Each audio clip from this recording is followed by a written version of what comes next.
May it please the court, my lady. Morning. Morning, my lady. Good morning, my lady. Good morning, my lady. Good morning, my lady. Can you please call Margarita Irene? Okay, Josh. Today is the 25th of November, 2021, calling the matter of Life Esidimeni Inquest, case number I-001 of 2020. No, sorry, can I please just recall the matter? Today is the 26th of November, 2021, calling the matter of Life Esidimeni Inquest, case number I-001 of 2021. Where is the witness?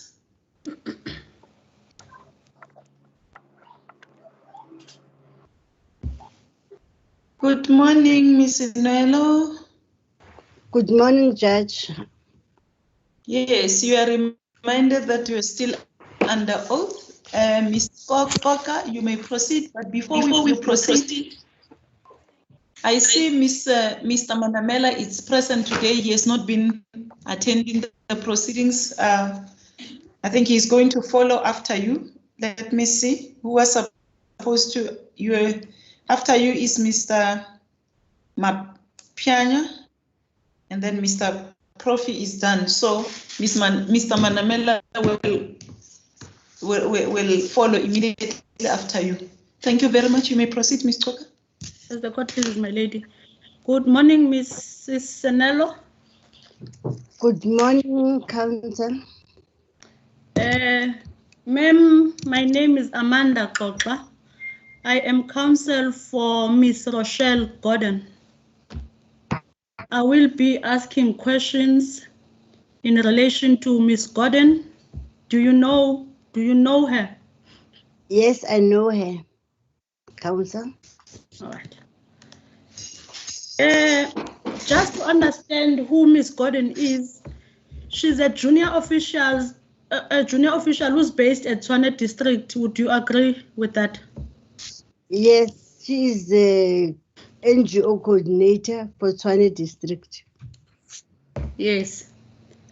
And in her capacity as the coordinator, she had no decision-making powers in respect of Life Esidimeni. Not so. I agree, counsel. All right. Hers was to provide support to the officials of the province, in particular the ones who are identifying the NGOs. Would you agree with that? She was helping with the identification, and also she came to help the NGOs when they were fetching patients. My lady, if Miss Morale can go off the camera. It's fine, I've noticed her. Miss Morale, if you can thank you, just remove your picture, please. Yes, I didn't pick the answer. I said she was also helping with the transfers because she was always there when the patients are being fetched by the NGOs. What was her role there? Why was she always there? As the coordinator for NGOs for Tshwane, she was there to also support those NGOs when they come and fetch. You are referring to her assisting the NGOs when they were fetching patients. Was she there when all the NGOs were fetching patients, or was she there when one NGO was fetching patients? She was there on several occasions. Right. She'll testify that she was called on the 12th, either by yourself or Mrs. Lingwane or Dr. Lingwane, to come and escort the bus for Tsepong. 12, which month, which year, Miss? My apologies, my lady. 12th of May 2016. What is your response? Yes, I remember she was there on the 12th, and it was not only the 12th. she was also there in some other occasions.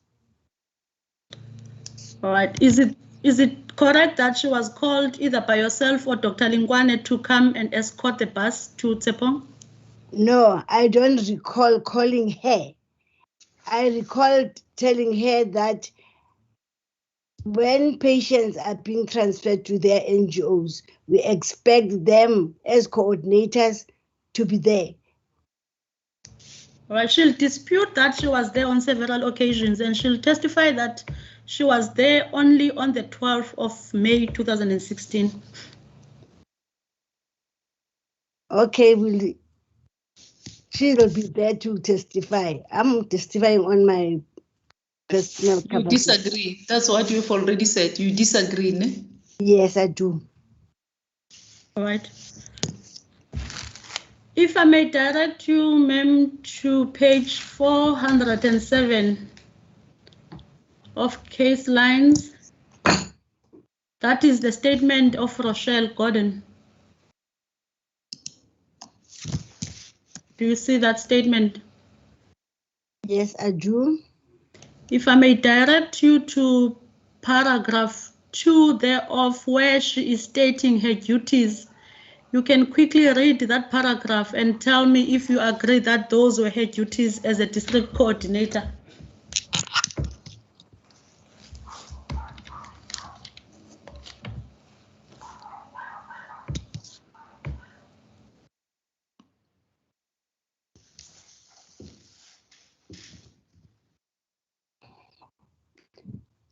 Yes, I agree with that, but she was also involved in the life Esidimeni, which she did not mention because it was an unusual situation. She'll testify that of all those duties, the only duty that she did in as far as life Esidimeni was concerned was to give support to the team that was identifying the NGOs, and she also did unannounced visits to the NGOs to see if they were complying with the requirements for an NGO. And that she will tell the court that all those NGOs that were involved in life Esidimeni were not ready to receive the patients except El Shaddai. Any comment? No comment. She will come and testify for herself. Would you say that the NGOs were ready to receive the patients? As I have testified before, I said I realized after when we visited that the NGOs were not ready, but we were given assurance by the people who were identifying that their NGOs are ready. And she'll also testify that she made Ms. Hannah Jacobus aware that those NGOs were not compliant. She made Hannah Jacobus. Yes, aware that the NGOs were not ready to receive the patients or mental health care users. She never told me that. She told Hannah, which I cannot testify on that. All right, I understand that. She instructed me that when Dr. Manamela informed you of the decision to terminate the life Esidimeni contract, she attended the meeting, but she can't remember the date, and she raised some concerns with Dr. Manamela. Her concerns were that it was short notice for them to prepare the NGOs, that the NGOs were not given the kickstart finance to start caring for the mental health care users. And she even asked why were they being moved to Tshwane district, far from their families. Did you hear her when she was raising those issues? I don't remember her in the meeting raising those concerns, but those concerns are also my concerns, which when I testified, I said those are the issues I raised. All right. So these were the issues that were common cause amongst you from mental health care unit. Yes, especially those who are supporting Swine. All right. She'll testify that the response of Dr. Manamela was that things will be corrected later.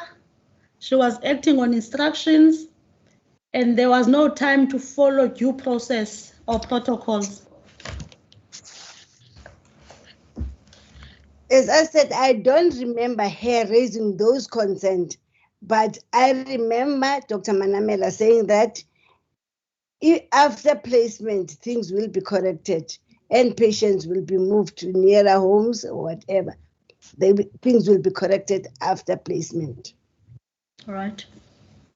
Thank you for that. If now we can go back to the 12th of May 2016 when the patients were moved from Waverley to Tsepong in particular. Yes, Councillor. We've already heard the testimony from you that you were present with Dr. Lingwane. Rochelle will confirm that and she will testify that she was also present.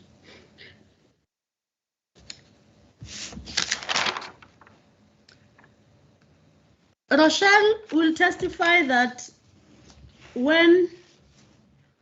she observed there was that some patients looked sick and weakly, and in her opinion, they were not supposed to have been discharged to Tsepong or any NGO, but they were supposed to have been transferred to a hospital.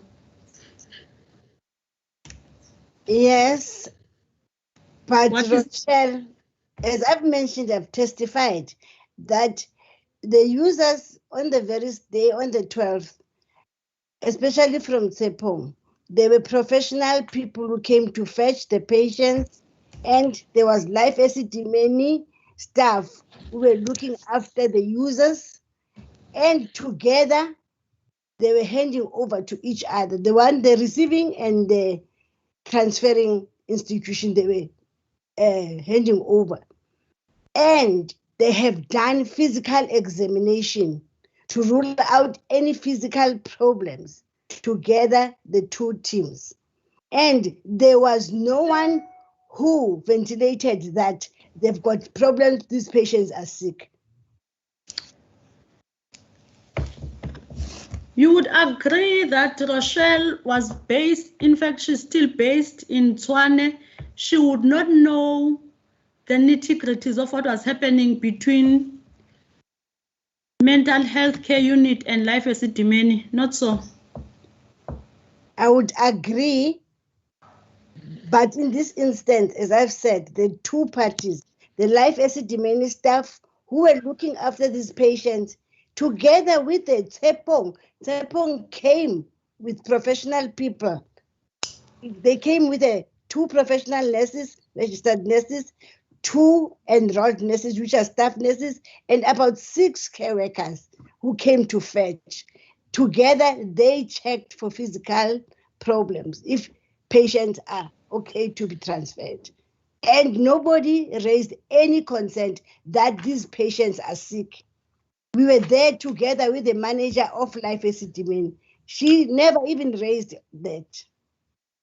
Would you agree that you, as the officials from mental health care unit and Life Esidimeni, the officials who were caring for these patients, you were more familiar with the mental health care users? Can I correct you? Yes. I was not working in Life Esidimeni. I depended on Life Esidimeni people who knew the patients. No, what I was saying, ma'am, is that you, as an official of the department, in particular Mental Health Care Directorate, and the officials of Life Esidimeni, you because of your expertise in dealing with mental health care patients, you were better placed to observe and see whether there was something wrong or nothing wrong with the mental health care users, not so? Yes, even Rochelle, as a mental health care practitioner, if she had realized that there is something wrong with the user, she could have said it, but she never said anything.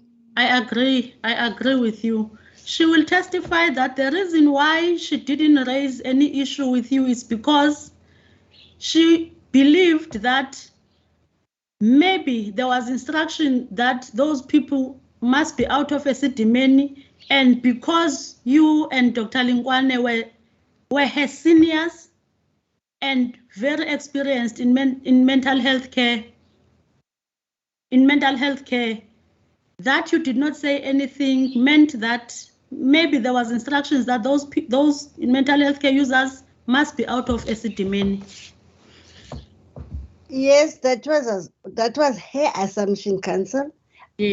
But I feel she could have said something that, in my opinion, now that we are taking out these patients, they look sick, but she never raised anything.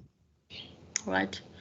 You've testified the previous days that the patients who left Waverley were in a satisfactory condition. Do you still maintain that? I still maintain that physically they were checked by both parties.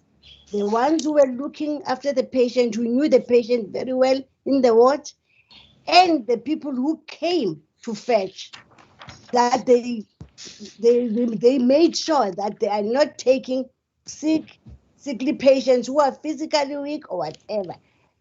And then they said satisfactory condition, because we had a form and they had to say this patient is in a satisfactory condition after they've checked that patient. Rochelle will testify that after they dropped the users at Tsepong, she received a call from Miss Morale, Karina Morale, asking her why did they bring her such sick people the very same day or same night? I cannot comment on that because she never she never contacted me and tell me that Miss Murala. I only heard afterwards that some of the patients are not well. It would appear as if, from your evidence and your answer now, Ms. Sinello, that the way you were conducting this movement of patients, you were always expecting to get complaints, and if you did not get complaints, you assumed that everything was well. Is that the correct understanding? I mean, I wouldn't know if I didn't get any complaint that the process didn't go well. But you were there when these people were moved. But on the movement, I was there. As I've indicated in my testimony, that same day on the 12th, many patients went. And it was not only Tsepong who came to fetch patients. There were other NGOs who came, about 3 other NGOs, and Vescopis and Kalinen. All right. Ms. Gordon will also testify that, in her view, a patient by the name of Sina Musalo, which I believe you referred to in your testimony, who was suffering from a lot of pains and was using a wheelchair, was not supposed to have been discharged to Tsepong. Yes, we also queried that with Life Esidimeni because that patient was in a wheelchair, but they said she is stable because they were looking after that patient. She is actually stable mentally. And also, there is another patient that Ms. Gordon was of the view that he was not supposed to have been discharged to Tsepong. She is not sure of the name, but she says it's either Franz Decker or John Schneider. And this patient had sepsis in his ear. Franz Decker. Yes, my lady, Franz Decker or John or Johann Schneider. Yes, what about this patient? Just a second. This patient had sepsis in his ear, and in her view, he was not supposed to have been discharged to Tsepong. Yes. I can only comment that I also, when visiting Tsepong, I think it was 2 days after that, because they complained that Sina was not well. So I went to Tsepong to check what was wrong with Sina. And only then I was also told about that there is a patient who's got an oozing ear. And I suggested that that patient has to be taken to the nearest clinic so that he can get attention.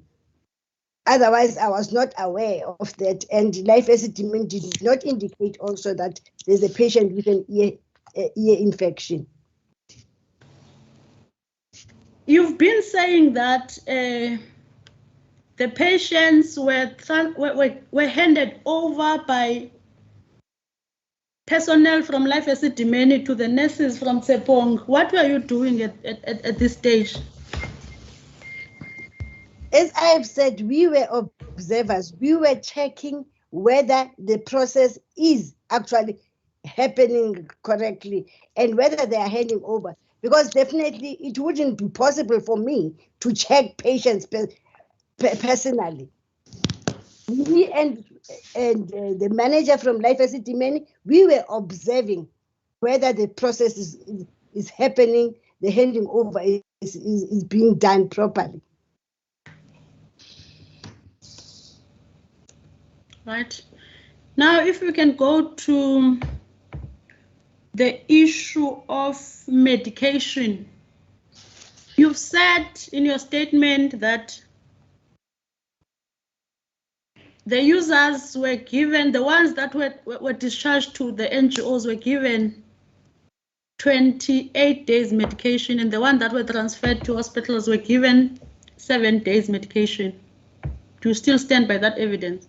I stand by that evidence, but I've also specified that it was my second day at Waverley, because I started on the 11th, and I realized that the people who went to Tsepong were given 7 days, and I queried that. Well, why do they give 7 days supply of medication for an NGO? And the answer I got from the manager was that it was from their principals, but it was later corrected. As a result, after that, patients who left, they were given the right 28 days. They were given for 28 days after that. When did you become aware that they were given 7 days medication for the first time? On the 12th, isn't it? I started the waiver on the 11th, and that was my first helping with the transfers. That was the 12th, and I realized the same day that this is not the right supply of medication. Ms. Mutele, has it disputed that there were patients who were given 7 days medication? But I have indicated to her, and it was discussed in a meeting also with their principals and our principals, and it was corrected. Rochelle will testify that she received a complaint from Ms. Karina Morale of Tsepong that the patients had 7 days medication, and she had to, one night, she had to wake up a manager at Vescopis to assist them with the medication. Are you aware of that? Yes, I am aware of that, but the very same day on the 12th, I made Rochelle aware, and I pleaded with her, since she is the supporter, NGO supporter, that please, can you ensure that these patients, at least you organize treatment from the nearest clinic, which is for Tshepong was at Richville, I think. If not, can you organize with regional pharmacy? I have indicated to her. What did you mean earlier when you said you became aware of this issue of 7-day medication and it was corrected? It was corrected after the patients have left. Not immediately. Not immediately, ma'am. All right. The ones for Tshepong, they went with 7 days. I'm quite aware that they went with 7 days. And that's why I was concerned that the patients will relapse if they can only get that. So I made Rochelle aware that they've got a 7 days supply. This was disputed by Ms. Buthelezi. So which evidence do you want the court to believe? Your evidence with Rochelle, the 7-day medication, or the evidence of Ms. Buthelezi, where she indicated that all patients to NGOs? My lady, with respect, that is a question for the court. Let me hear Mr. van Bergen. Thank you, my lady. My lady, credibility is an issue for the court to decide, not a witness.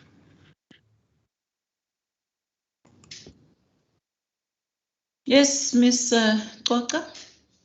We have got the evidence on record, isn't it? My lady? Yes, I'm saying here, I'm trying to reiterate what Mr. van Bergen is saying, to say the evidence is on record, but let's hear you. Yes, my lady, I was going to say that it is evidence on the record which this witness is disputing. And all that I was asking from her, because we have these two stories, I wanted her to confirm to tell us which one must we believe.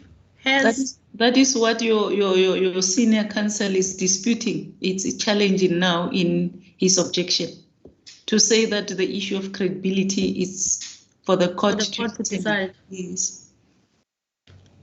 All right. That is why I'm saying we have got the evidence. It is for the court to look at the evidence and decide on the basis of what is before it. As the court pleases, my lady. If I may. In any event, even then, the witness says that was corrected. So we can take it from there. It's fine. We have got the evidence on record. As the court pleases, my lady. My lady, if we can move to the issue of clothing when the patients were discharged from Waverley. You've indicated, Ms. Sinello, that there were challenges with the clothes for the patients. Did I hear you correctly? Yes, Counsel, you heard me correctly. What was the challenge again? Some of the patients didn't have shoes, and we pleaded with Life Esidimeni to give them extra clothes. Yes. Because they only had those clothes they were wearing. Were they given extra clothes? No, till we intervened and went to the laundry. In fact, Dr. Kulinkwane went to the laundry to go and ask for extra clothing.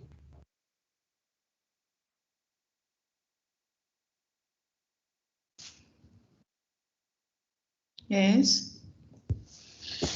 Ms. Buthelezi, when she testified about this issue of clothing, she indicated that the mental health care users were transferred to NGOs. They were provided with clothes because they had a lot of clothes in the facility, and the clothes that were donated by families during the stay of mental health care users in Waverley Care Center. She was disputing here the evidence that I indicated to her that Rochelle will testify that some only had the clothes that they were wearing, others were having small plastics. I agree with Rochelle.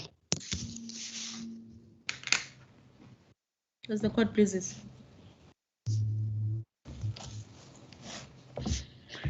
If I may direct you, Ms. Nello, to page 505, that is your statement. Paragraph 3. Don't know if you want to read that paragraph, it's very long, but yes, you may read it and tell me when you are done reading it. I'll direct you to where I want you to comment. I found it. I am reading it. All right.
Thank you, Council. I've read it.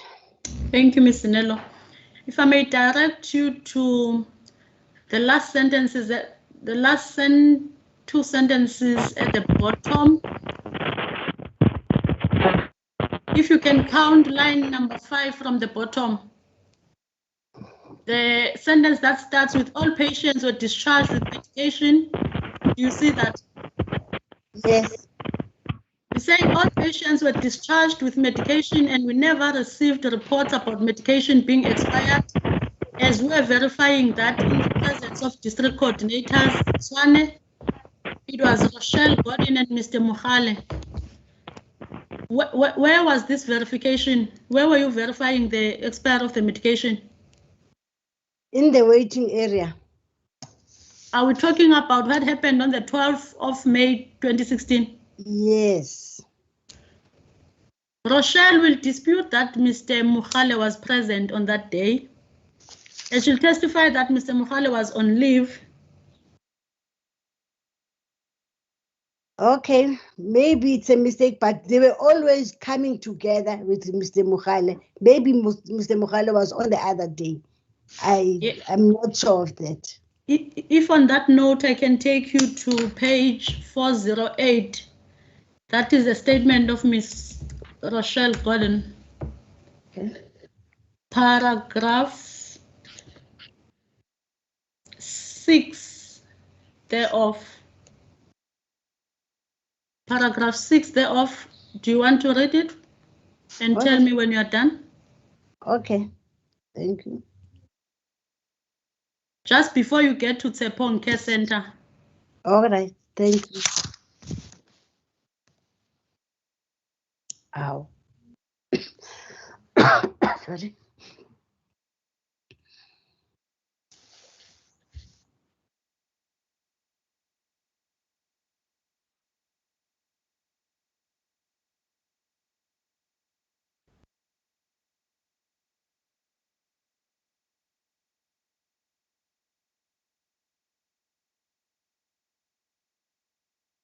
Thank you, I've read it.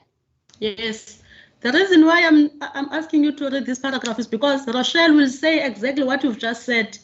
If you see the second sentence here, she says, I and Mr. Mohale signed for the patients, but Dr. Sophie Lingwan and Ms. Nongeba kept the documents. When she testifies, she'll come and correct this and indicate that Mr. Mohale was not with her on that day. She also indicated that she was with Mr. Mohale simply because they are always together. Just what you've just said as well. Okay, I was just gonna ask about Mr. Mohale signing and not being there. Thank you for clarity. All right. Another point that Rochelle will come and correct.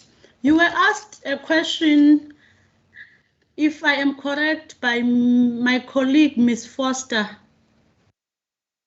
when she read just below the same paragraph, the Tepong Care Center, when she read the sentence that at the bottom, that on the 12th of May 2016, Tepong Care Center in Atteridgeville received 152 patients from Waverley Care Center in Germiston. The center received additional 33. When she testifies, she'll correct this paragraph and indicate that when she was being interviewed, she just took a list that she got from Mr. Lihau and indicated all the numbers and the dates. They are not correct. It is something that she got from Mr. Lihau, but she agrees with you that the patients that were moved on that day were slightly below 100. Thank you. I understand, Council. Right? She'll also deny the fact that she was verifying the expiry date at Waverley, as you have said in your statement. She will come and testify on that. I still believe that they were verifying. All right.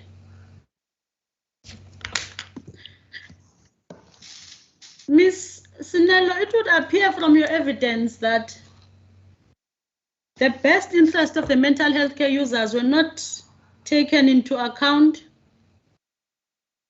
by Life Esidimeni and by yourselves from the department. I don't agree, Council, because we have done our best to ensure that patients are cared for and are transferred accordingly. All right. My lady, I would like to refer the witness to the evidence of Ms. Buthelezi, if I may get to the page.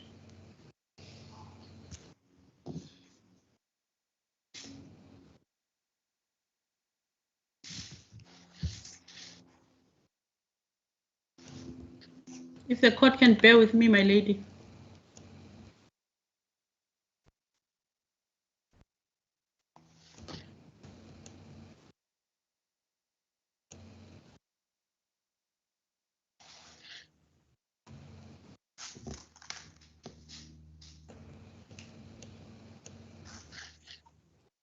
If I may direct you to page 33907, that is the evidence of Ms. Buthelezi.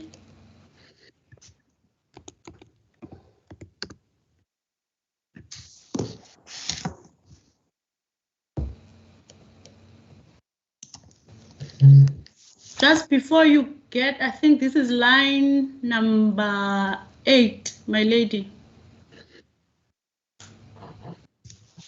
That was me questioning Ms. Buthelezi. Yes. Yeah. It is evidence before this court, if the witness can read it, my lady. Okay. From line number 8, Ms. Sinello. Up until the end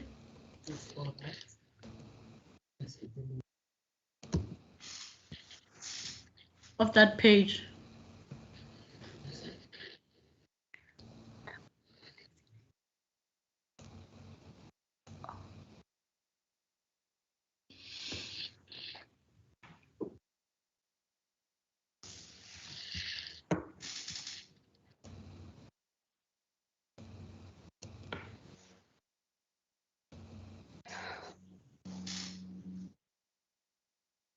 Yes, I've read it. What is your comment to what I'm discussing there with Dr. Ms. Buthelezi regarding the best interest of the mental health care users and the fact that you and them, you had to make sure that mental health care users are taken care of or their interests are of paramount? That was her testimony, and that was her version. As I've said, I've done everything to the best of my ability to ensure that I promote the mental health care users' rights, and so I don't agree with that. All right. I've done my best. All right. You've indicated that you requested the district to link the NGOs with the clinics. Yes, I agree. I did. Were these NGOs, according to you, linked with the clinics?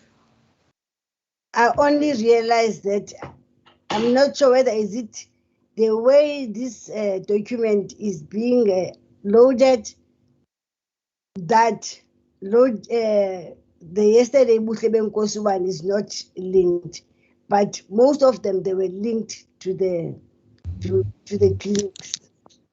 Sepong Rochelle will testify that it was not linked because at some point she received a complaint from Miss Karina Morale that when she took one of the patients to Atteridgeville Clinic, she was told that there was no budget. They were not budgeted for. Those patients were not budgeted for.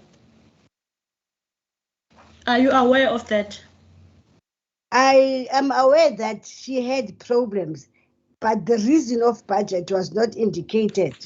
And the budget is from the district. It's not from the mental health directorate.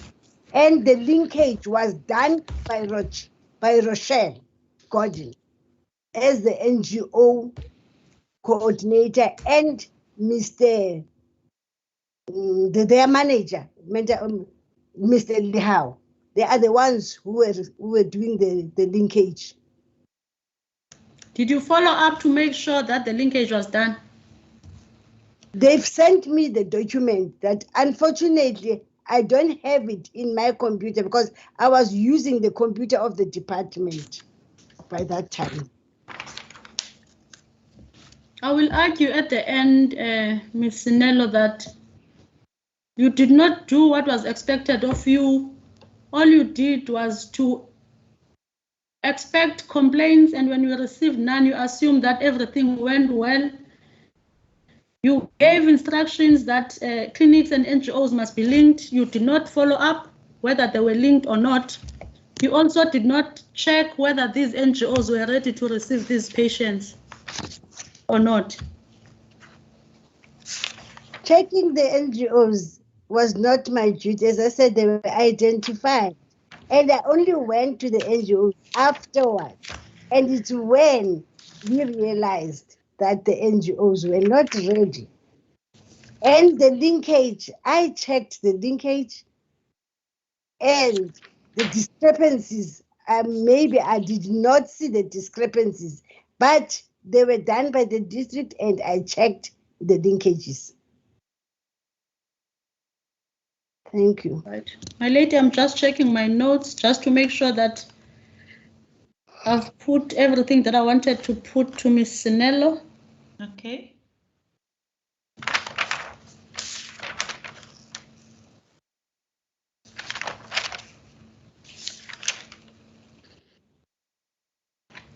Rochelle will testify that this whole process was frustrating and they were overworked at Tshwane district. Were you made aware of that, Ms. Sinello? Yes, when I testified, I said I had a concern that there are so many NGOs who have been identified in Tshwane, and that would put a strain on the staff of Tshwane district. And they also made me aware of that. Thank you. Right.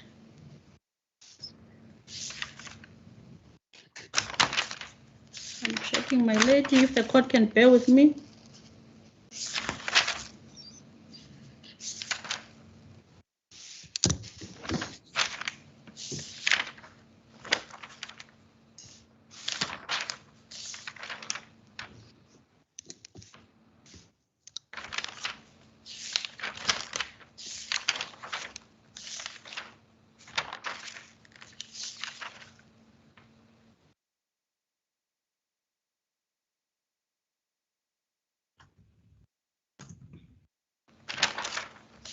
My lady, just to understand your whole evidence, Ms. Sinello, before I let you go, you indicated that the patients were discharged with their medical files. Yesterday, you also indicated that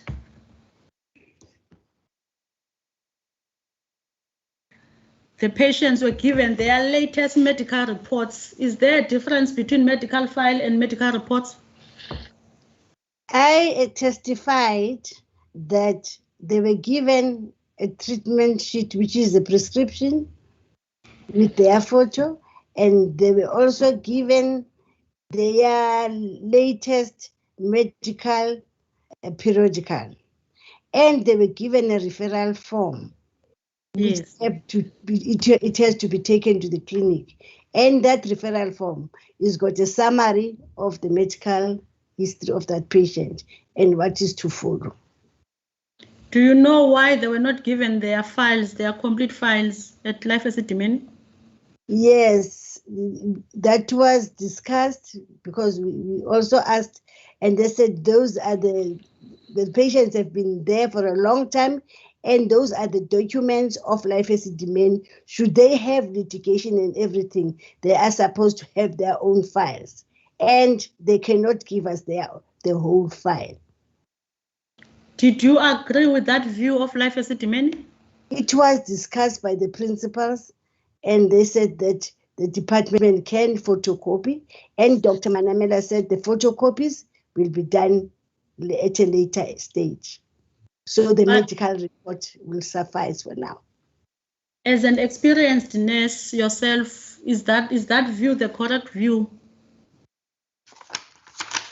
Because the information on the medical report, on the medical the current medical periodical, was the summary of the whole thing, because it also says exactly when was the patient there and what was done for that patient during those years, and what is the plan for the patient in future. But what I want to find. All right, my apologies. Let the witness finish, Mikota. Yes, my lady. So it was adequate at that time. What I want to establish from you is whether it is correct, it was correct of Life Esidimeni to say the files belong to them, because my understanding as a lay person is that the file should belong to the patient. And according to the rules and regulations, they differ. Life Esidimeni, as a private, they've got a right to their information, and they did provide us. So I didn't see anything wrong as a professional person, because every information was in that medical report, which was there. And we were promised that if possible, we need more information, is going to be copied at a later stage. All right. When Ms. Gordon comes and testifies, she'll testify that when they dropped the patients at Tsepong, she was made aware that there were no blankets at Tsepong, and she had to ask for donations. Are you aware of that? Yes, she notified me, and my concern was that when the NGO was deemed ready, That is also one of the things, whether to find out whether are there any blankets. But she said there were no blankets and they helped. She'll also testify that there was no food. Were you made aware that there was no food? She again had to ask for donations. Yes, she made us aware. But as I've indicated and testified, that Tsepong being a new NGO, it would have been wiser from the department side to have given them start-up funds first before they place patient. So you'd agree with her that these NGOs were not ready to receive patients? Yes, I would agree with her in that sense, because the people who identified said they were ready, but only afterwards. And also the NGO person, she was the one also responsible to have said that I don't have means and I cannot manage to take patients. I think she also had that responsibility. But instead, the manager of Tape Home was asking for even more patients, more than the 85 patients. She said she was licensed for 170, so she wanted 170. So I'm not sure how was she going to manage to feed them if she did not have food for them. Thank you. In respect of Anchor House, which was also not ready, Rochelle will testify that she received a complaint about lack of medication. And when she was attending to that, she realized that she was made aware that they also did not have blankets and linen, and she had to go to Steve Biko Pretoria West Hospital in Kalafong to get linen and blankets. Yes, I would testify to say that I only got involved with Anchor after I have adopted the Anchor only in September. So I did not identify Anchor. I don't know how they ended up at Cullinan, so I cannot comment on that. All right, my lady, those are my questions to this witness. Thank you, my lady. Thank you very much. Mr. Manamela, do you have questions to this witness? May it please the court, my lady, we do have brief questions for the witness.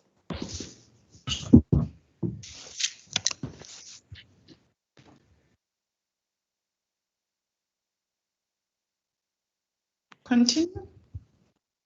Good morning, Ms. Nella, how are you? I'm fine, thank you. How are you, Counsel? I am okay. My name is Kwena Manamela. I'm going to be asking you questions on behalf of Rebafenyi Victim Empowerment. Are you aware of Rebafenyi Victim Empowerment? Do you know of them? I know Rebafenyi as Rebafenyi NGO. Yes. The full name is Rebafenyi Victim Empowerment, but it is Rebafenyi NGO. Are you aware of one of their managers, Mr. Tiseto Malebe? Yes, I am, Counsel. Thank you. Ms. Sinello, have you ever had interactions with Rebafenyi NGO directly through Mr. Malebe? I have been with Tiseto in meetings, and I've also, immediately after placement, we went to Rebafenyi to give a support at Rebafenyi. Thank you. Would you say that you adequately enabled the NGOs to receive patients from Waverley? You gave them adequate time to make the relevant preparations? I say I don't think they did have ample time. And as I said, I haven't been identifying. I was just given that this Tiseto is an NGO catering for male, and they're ready. And then we can place. So I don't think they had enough time. Thank you, Ms. Sinella. May I refer you to page 394, paragraph 8, please. Page 394.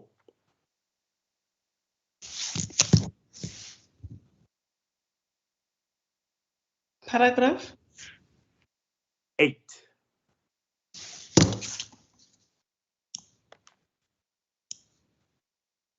May you kindly read it, Ms. Sinello, and let me know when you've done reading it?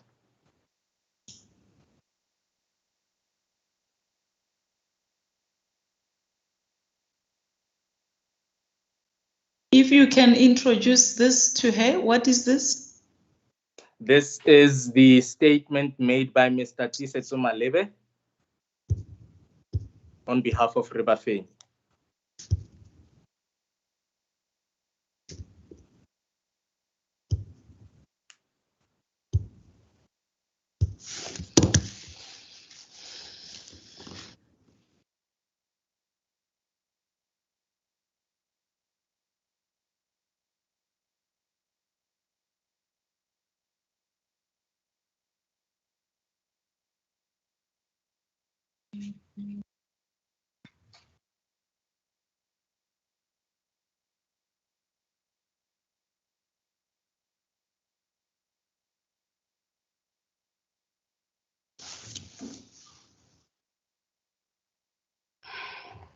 I have read it. Can I just quickly look at the paragraph?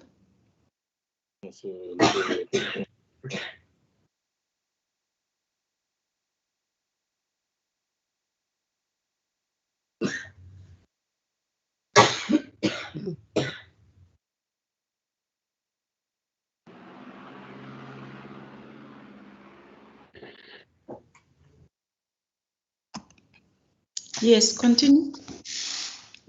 Thank you. Ms. Sinello, may you kindly give a comment regarding the statement, specifically where it relates to yourself? I can't remember having she said I was having a confrontation with life Esidimeni staff. I cannot remember that. I can't remember. So about the files, most of the patients who went there, they were prepared before the time, and the files were prepared. So I cannot remember very well exactly what transpired on that day. Okay, now, on the basis of your testimony that the NGOs were not given adequate time, would you agree with Mr. Malebe's testimony, which is to follow, that you called him urgently to come to Waverley and collect mental health care users? The urgent part, I wouldn't know, but as I've testified, that the NGOs were identified by Hannah Jacobus and Tobani, who will contact us and give us the numbers. And then we will, at times, contact the NGOs to say, according to Hannah, you are ready to receive such and such a number. Is it possible for you to come and collect? So the urgent part, I cannot comment on it. But you do confirm that indeed you did make the call to Mr. Malebe to come and collect the baby? Yes, sometimes I would make a call to NGOs. Thank you. Do you have any comment regarding the condition in which the patients were received? Mr. Malebe will testify that the patients were received in bad condition. Mr. Malibe then will come and testify exactly what bad condition is that. Because they were checked physically by the life Esidimeni people. And Mr. Malibe only came with one care worker, which was one of the problems. He was not a nurse, but he only came with one or two care workers only to check the patients.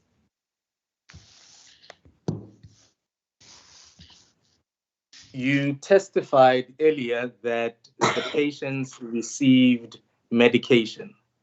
Mr. Malebe will testify that the patients or the mental health care users that he collected, that none of them had medical packs on them. Do you have any comment regarding that? I don't have a recollection of patients leaving Waverley without medication, because medication was prepared prior patients being taken. So it means you disagree with the statement? I disagree with this.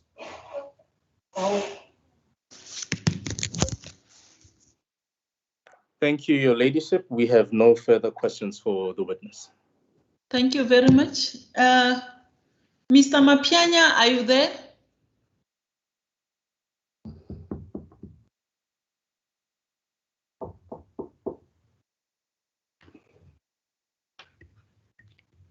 Irene, was Mr. Mapianya available at the roll call? No, Judge, he was not. Mr. Sabara, anything that you know about Mr. Mapianya?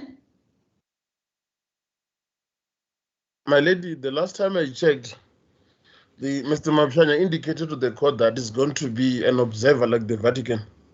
Yes, but if he's present, he must tell us. If he's not there, whether I hear that, but it appears he's no longer attending the proceedings. Yeah, because that it's is what not for the first time I'm asking.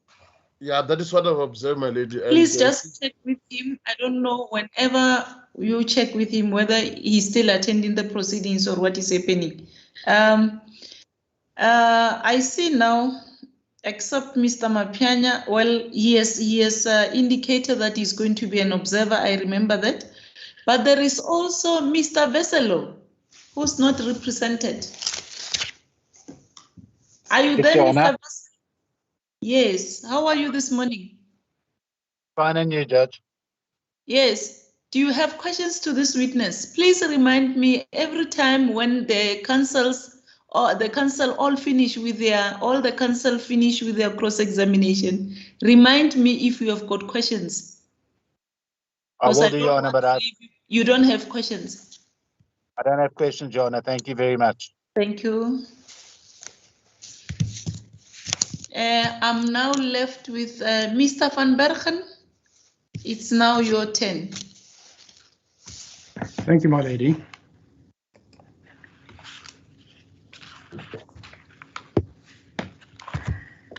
Ms. Sanello, good morning. Good morning, Counsel. My surname is Van Bergen. I'm the advocate representing Life Esidimeni in these proceedings. Just by way of background, Ms. Sanello, you indicated at some stage during your evidence that you listened to the evidence that was presented in these proceedings. Did you listen to all the evidence that was presented to date? No. Not. Which evidence did you listen to, or which witnesses? I did listen to Mr. Mkacha, but not all the evidence, no, not all the testimony. And I did some once on Zanel. Right. So you didn't hear all the evidence? Yes, I did not hear all the evidence. Right. And I assume that you consulted with your legal representative, specifically Ms. Liesel Himbeweni, who is representing you at these proceedings. Is that correct? That is correct, Counsel.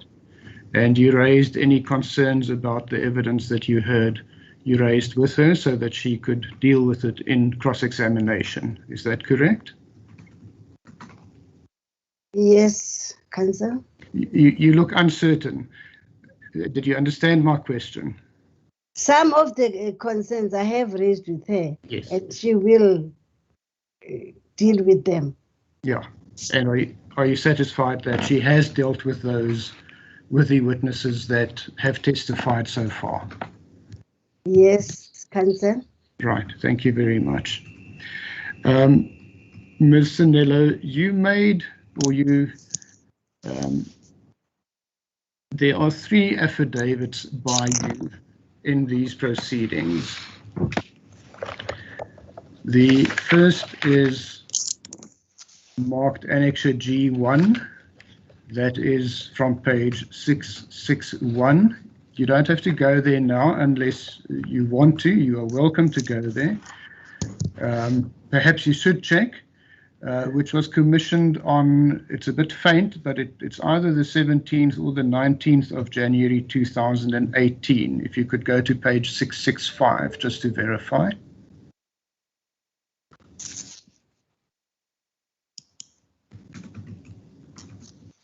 Page 665. Okay.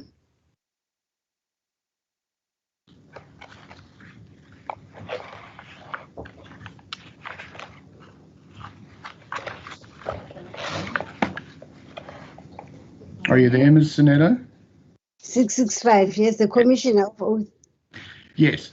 You'll see the date in the second line. I'm not sure whether it's 17th or 19th of January 2018. Can you recall what the date was?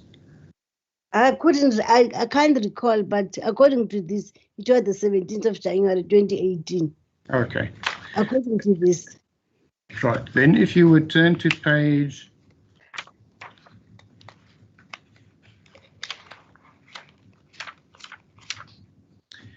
36522.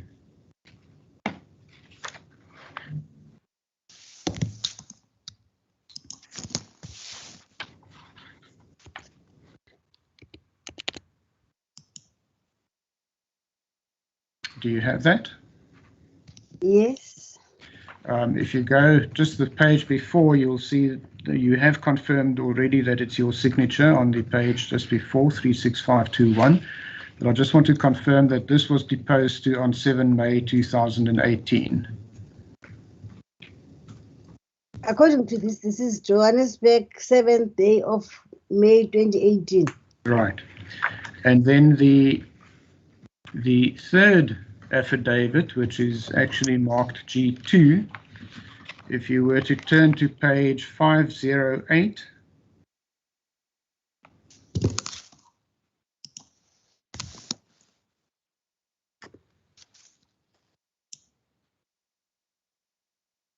do you have that?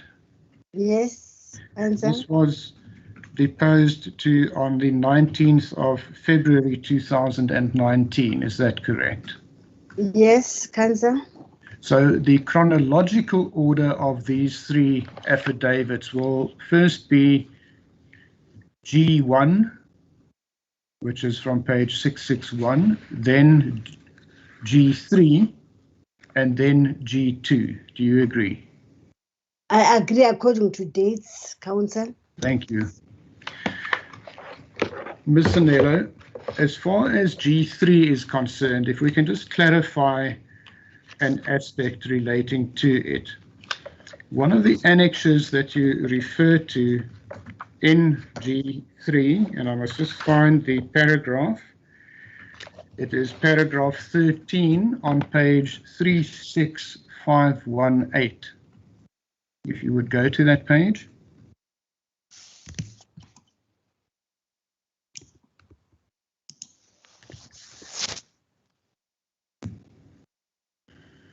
Paragraph 13, it's the last paragraph on that page. Yes. It reads, Dr. Gail Ure from the Waverley facility provided Lenkwani and me with a list indicating the number of MHCUs, their medication profiles and levels of functionality. I attach hereto an extract of the aforementioned list marked NCS 3. Now we'll deal with what you say there in due course, but I want you to turn to page 36555.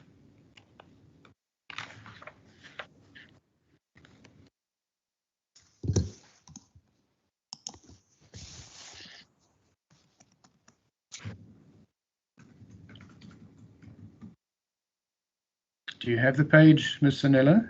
Yeah, but it's very faint. Yes. I first want you to look in the upper right-hand corner in manuscript just above the page number. In fact, the page number goes a bit over it. It says NCS 3. Do you see that? Can't see anything. Yeah? At the top. In the upper right-hand corner of that page, 36555. Yes. You'll see there's a handwritten entry. NCS 3. That's yes. Now, that is the NCS 3. Well, you refer to that in paragraph 13. But this is not the list that you refer to in paragraph 13, is it? Yes, it's not. Not. Can you explain to her ladyship what this document is? Okay, this document, when I look at it, though it's quite faint, it was the medication they had. I can't see it properly. Well, what I can make out... Just a second, had by who? You say they had. From Life Esidimeni. Oh, okay. Mr. Yes, continue. If I can perhaps try and assist you, in the left-hand column, there's an entry in the top box, and then there's a second box, and it appears that there is then a name of a patient. Would you agree with that? Yes, there is a name. It looks like a prescription of a patient. But you can't read this. I can't read this. I can't understand why did I attach it? Yes, but I think let's identify what it is so that we can see whether there is any value in it or anything that we can learn from it. If one then looks in the column right next to that, there seems to be a reference number of some sort, which appears to me to be a number that corresponds with Life Esidimeni reference numbers. Yes. Then the next column has a heading ARVs, so that would be antiretroviral medication. Is that correct? Yes, that's correct. And it sets out what the medication is, and the next column says the dosage. That's correct. Then the next column is chronic medication. I don't know if you can make that out in the heading. This I can see. Oh, yes, yeah. And then again, the next column is dosage. Yeah. The next column seems to be hospital something. It appears to be the provincial hospital at which that particular patient normally attends. Would that make sense to you? Yes, it does make sense. And the last column seems to be date of next, it could be date of next consultation or something. Would that also make sense? It does make sense. Date of appointment. Thank you, my lady. Yes, date of appointment. Yes, with my eyes, but I think it's something like date of appointment. I don't know. Yes. Ms. Sanello, so what this appears then to be is a list with various patients' names on it and the medication that they require, the dosages, and the hospital where they should attend, as well as the date of their next appointment. Yes, I agree, Kansa. Can you recall what this document was? What was the purpose of this document? There were some users who were on ARVs and others who had comorbidity and we had to go and attend the general hospital for follow-ups. So was this? It was indicated on discharge which patients are supposed to go, where are supposed to go and get medication. So in summary, would this have been provided to you and or Dr. Lenkwane on discharge of the patients so that the caregivers who would take over would know what medication the patients were receiving and when the next doctor's appointment or hospital appointment was? Yes, if a patient was discharged on medication and to go for follow-up, in that format which we developed, there was also a column to say that these patients need to be followed up at such a place, and this is the date. So we would also give this, indicate what medication the patient has to take together, and it would be a staple together with the prescription of that user if a patient has to go for follow-up, and a blue card for the Thank next appointment. Thank you, Ms. Zanello. My lady, I see I've gone a bit over the adjournment. I just want to finalize one issue with this, and maybe if we can take so. It's fine. You may do so. My lady. Ms. Zanello, if you would then turn to page 37285 on case lines.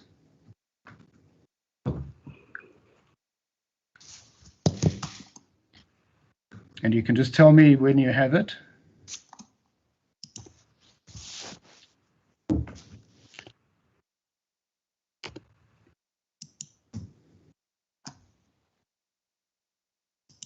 Yes, I do. You'll see at the heading of the page, it says placeholder page, and then in purple below it, it says click hyperlink to download document here. Would you please click on that? Okay.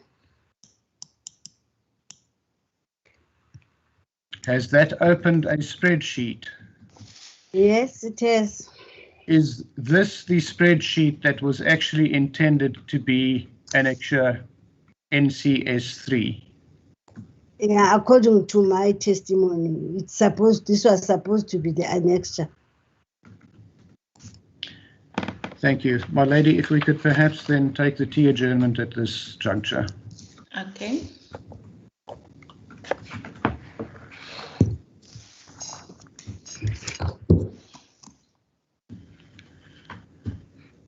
Yes, we are going to take the tea adjournment. It's now almost 20 past 11. We will then resume at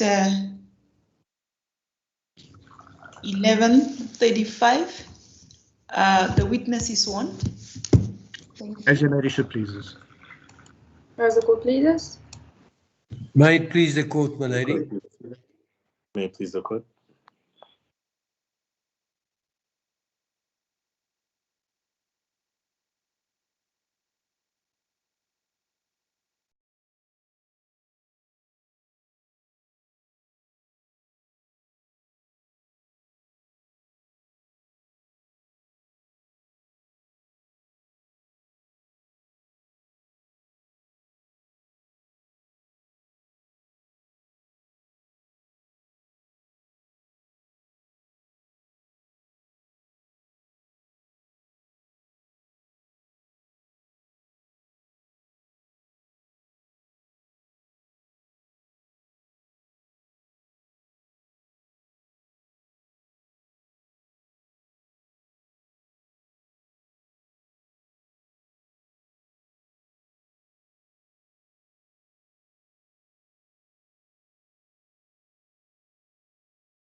in psychiatry. Is that correct thus far? That is correct, Council. Thank you. And that you started working at the Department of Health of Gauteng in 2009. Is that correct? No, I started working in 2003, but I started working in the head office 2004, and I was promoted to deputy director in 2009.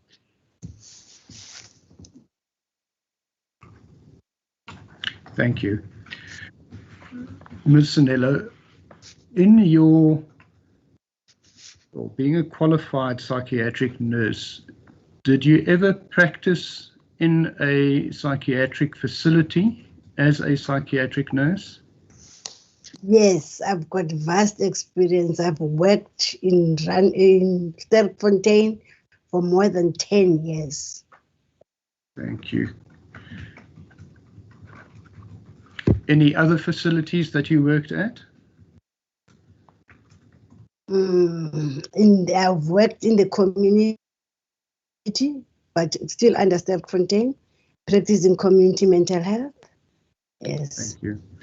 Now, Ms. Sanello, when you worked at Sterkfontein Hospital, did you ever have occasion to interact with Life Esidimeni and Life Esidimeni staff members? Whilst working at Sterkfontein? Yes. Let me explain to you why I'm asking this question. There's evidence that Sterkfontein was one of the state hospitals from which patients was referred or were referred to Life Esidimeni. You can confirm that, can't you? I can confirm. And whilst working in Sterkfontein, we were liaising with, it was not Life Esidimeni then. It was called something else, because that was a long time when I worked in Sterkfontein. And we were liaising with them, and we were transferring patients to them. Yes. You're quite right. It did have another name, and I must confess that the name escapes me as well at the moment. But Life Esidimeni then in due course took over the facility. Did that happen after you had already left Sterkfontein? I can't recall. I think they took over whilst I was still in Sterkfontein. Okay. I can't recall properly. So you would have been involved, I assume, from time to time with the referral of patients to Life Esidimeni. Is that correct? That is correct, Council. And you would also have received feedback about the treatment and care of patients at Life Esidimeni, I'm sure. Yes, I am sure, Council. And was that feedback positive?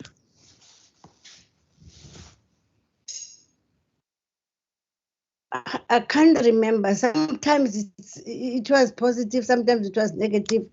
Now I can't specifically remember, because right. Most of the patients, sometimes they would send them back saying that they are aggressive, but I can't remember specifically.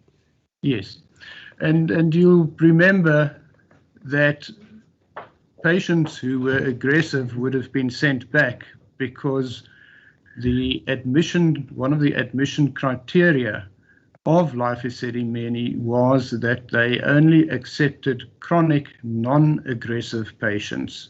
You're aware of that, not so? I agree. Yes. Now, after you left Sterkfontein and as you progressed through the ranks in the Department of Health at head office, did you also have opportunity to deal with Life Esidimeni from time to time? Yes, as I was working in the directorate because we were short staff. We didn't have too many people working there. So the person responsible for Life Esidimeni would request us to do audits together with that person. We would audit Life Esidimeni. Right. And although I'm sure that there would from time to time have been issues that required attention, I assume that those audits in general were satisfactory. Yeah, in general, they were satisfactory, but if there were any concerns raised, they would, Life Esidimeni would be given a plan to rectify all problems there, which were actually identified. Yes. And they would then go about and rectify it, not so? Yes. Yes. Answer. And the staff at Life Esidimeni, was your experience of them that they were well qualified, well experienced, and dedicated to what they were doing?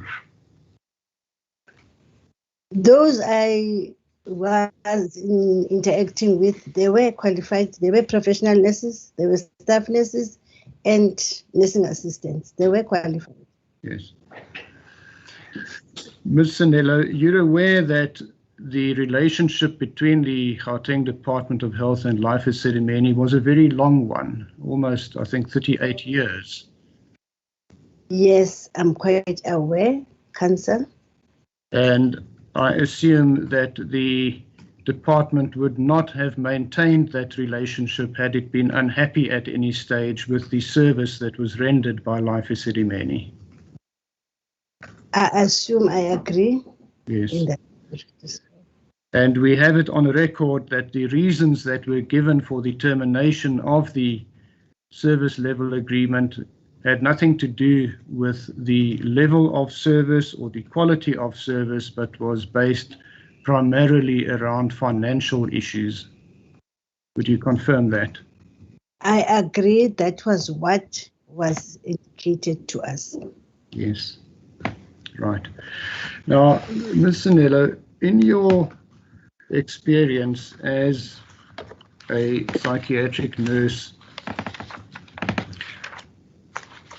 would you agree that mental health care users as a category of patients are completely different from patients who suffer from physical ailments?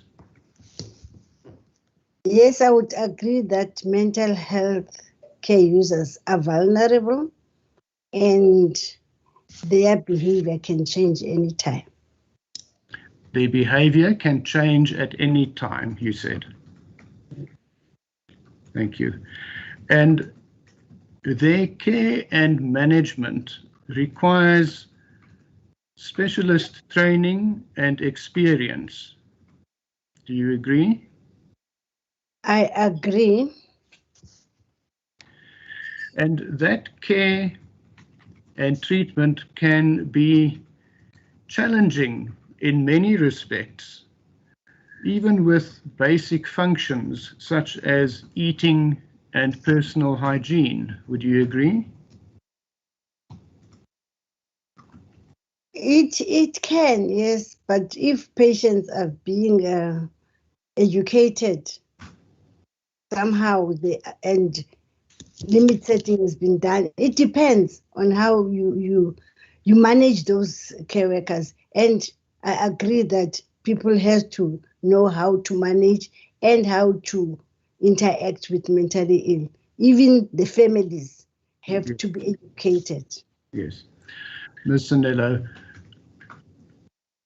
as you indicated, with proper care, issues can be overcome, but it can take very long to get to that point. And in some instances, certain issues, mental health issues, cannot be overcome. Do you agree? Mental health, which are complicated, but there are those who are not complicated. Yes. Not all times they cannot be overcome. No. That's why I say education and support is very crucial. Yes. And what is also very important and crucial with mental health care users is that they require routine, they require a structured environment, and a daily program which they are familiar with. Would you agree with that? I agree. Thank you. And they require cognitive stimulation, mental stimulation, and physical and social stimulation as part of a structured rehabilitation program. Would you agree with that? Depending on the functionality and the severity of the mental health of that user. Yes, do. We're talking in broad terms now, Ms. Sanello. So They do. Terms. And once again, in broad terms, you will find amongst mental health care users that they have a reduced ability or limited ability to express physical discomfort or mental discomfort. Do you agree? I agree. Yes. And as you've already said, even with close monitoring and very attentive care, they can still regress. That's correct, Councillor. Yes. Now,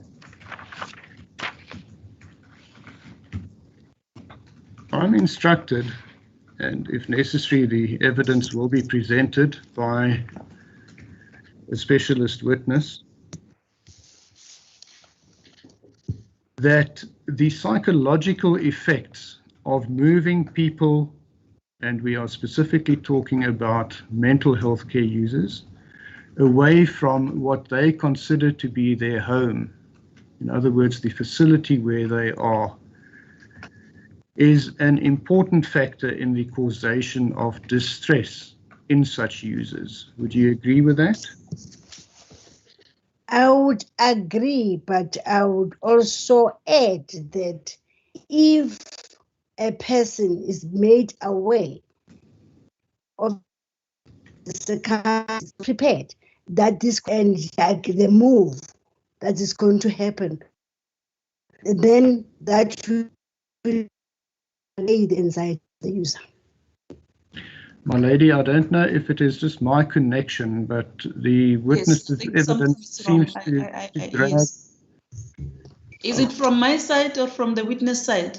Well, I'm experiencing it, and it seems your ladyship as well. So it would seem that the problem lies with the witness. If yes, she's breaking as she's responding. Yes, I wonder if Ms. Mboweni, can you assist if maybe you can just exit the meeting and rejoin? You are breaking when you are talking to me. Myself? Yes, both of you. It seems to be a general problem. I wonder, my lady, if I may suggest... I can hear you quite well. Can you hear me well? I can hear you very well, my lady. So I would suggest that Ms. Sanello perhaps log out and join again. That's what I suggested. Yes, my lady. Before, yeah, I can see Miss Marriott. I've noted you. I see Miss. Let me hear Miss Mboweni first. Judge, can I just ask the witness to speak again and we just test again? It seems that the challenge might not be on our side, but can we just check before we log out? You can do so, but both of us have a problem with the witness. Because from my side, I can see all three of you clearly and I can hear all three of you clearly. But both of us, we're failing to hear her properly. Can we do a test before we log out, my lady? You can do that. Let me ask a further question, my lady, and let's see how it goes. Okay, just before you do that, there was Miss Marriott and Miss Hasim.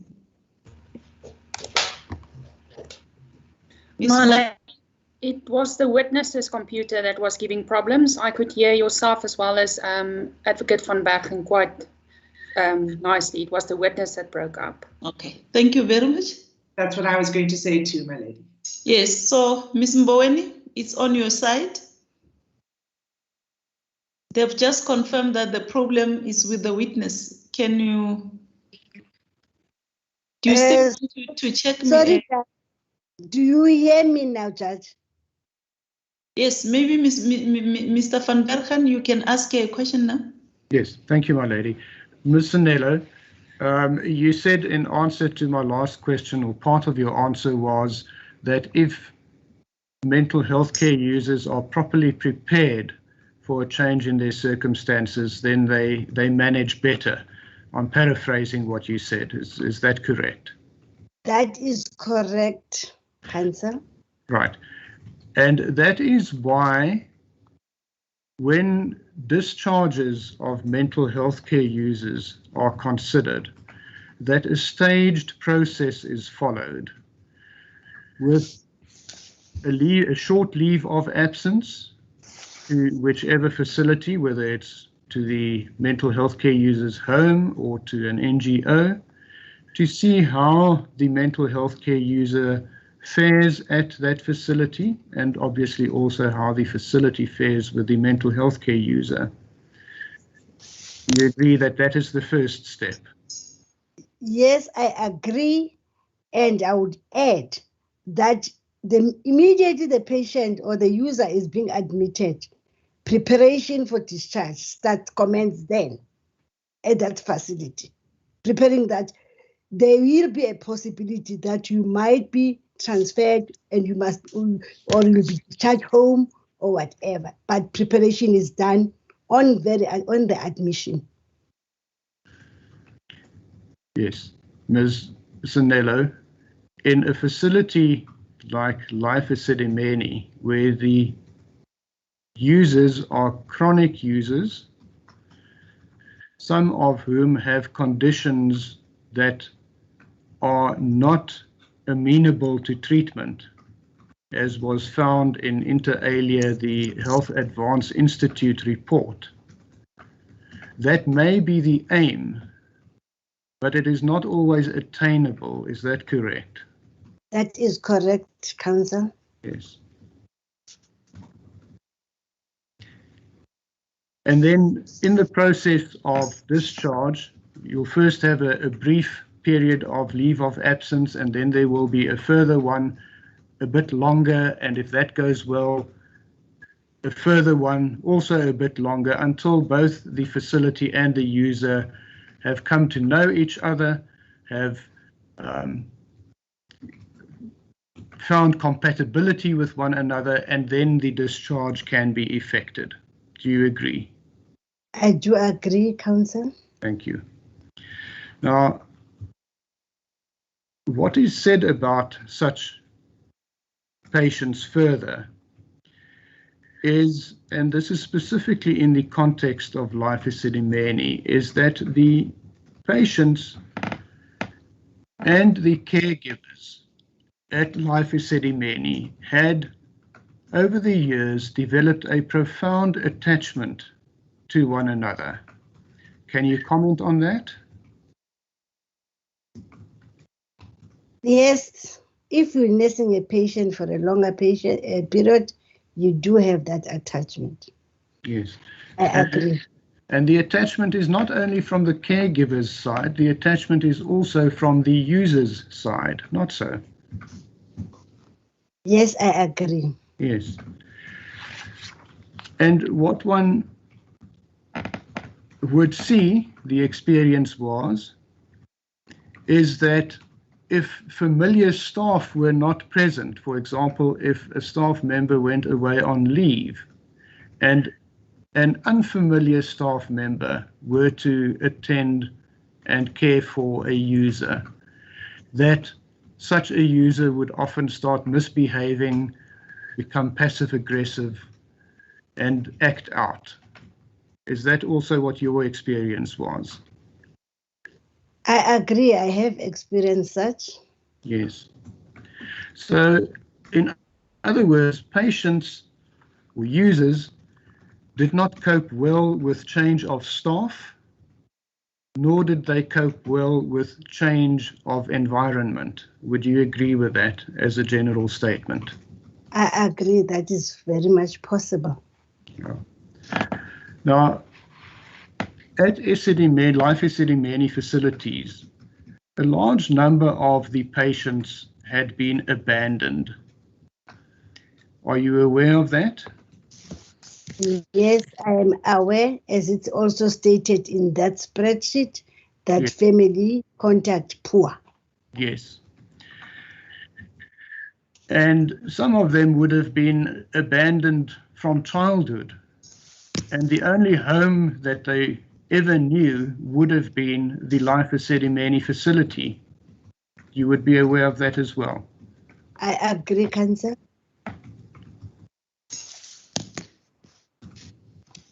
And you would also have seen on that spreadsheet that in addition to some families not visiting, some families couldn't be found at all. I agree, Councillor.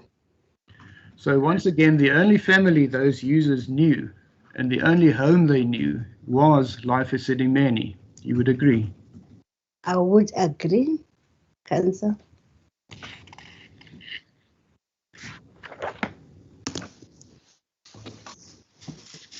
So in psychiatric or psychological terms, the caregivers and staff at Life Esidimeni were attachment figures for the users. Would you agree? I agree, Councillor. And separation from attachment figures causes separation anxiety and distress in users. Would you agree? I agree that is possible. And it's because attachment to someone, especially in the mental health care context, gives a sense of security and stability. I fully agree, Councillor. And since the more vulnerable, dependent and immature patients were also dependent for all their needs and security that they were provided with by the caregivers, the loss of those familiar figures caused severe anxiety and insecurity. Would you agree? I would agree. And severe anxiety, stress, and insecurity can also result in physical manifestations, becoming more vulnerable to physical illnesses, not so? Yes, like any other person, if you've got stress, that can be displayed in a physical way. Yes. Also. Now,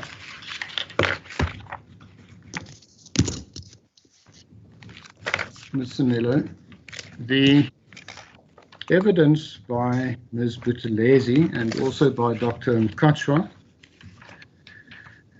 was that up to 60%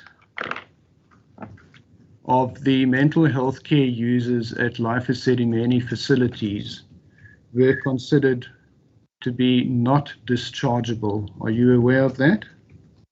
I'm aware of that. That is their testimony. Yes. Councillor. And it was explained that what was meant with not being dischargeable was that their level of functioning was low and that they were mentally not able to take care of themselves. Would you agree with that description? I would agree. Yes. And they specifically needed a structured environment. You would also agree? Yes, I would agree. Now, if I may ask you to turn to page 20647.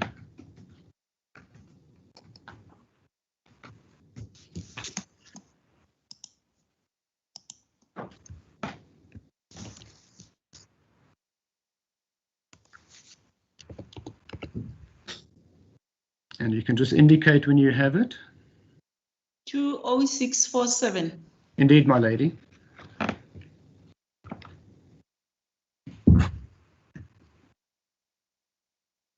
Yes, I've found it.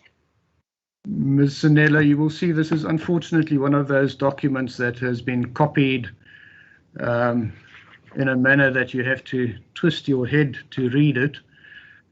But it is a document described as minutes of meeting between MHD, Mental Health Directorate, Specialized Hospitals and Infrastructure, held on 21 September 2015. Do you see that? Yes, I do. The meeting appears to have been chaired by Dr. Manamela. It says presence as per attendance register. Unfortunately, that is not available. Do you recall whether you were present at that meeting? I have attended many meetings. I don't recall, unless maybe if I read what is in the minutes, then I would understand. I'm going to refer you to the relevant part, Ms. Sanella, and maybe that would jog your memory. If you would turn to the next page, 20648. Yes. You will see at the top of the page, the heading is Life Esidimeni Termination Project Plan. Okay. Yes, Council. And it says there will be 4 teams, a patient assessment team with a team leader, Professor Y. Musa. Do you see that? Yes, I do, Council. A discharge team, and it appears a team leader had not yet been identified. Do you see that? Yes, I do. The renovation team with Dr. Manamela as the team leader. And an NGO identification team with Ms. H. Jacobus as the team leader, and that is what you have testified throughout, not so? Yes, Council.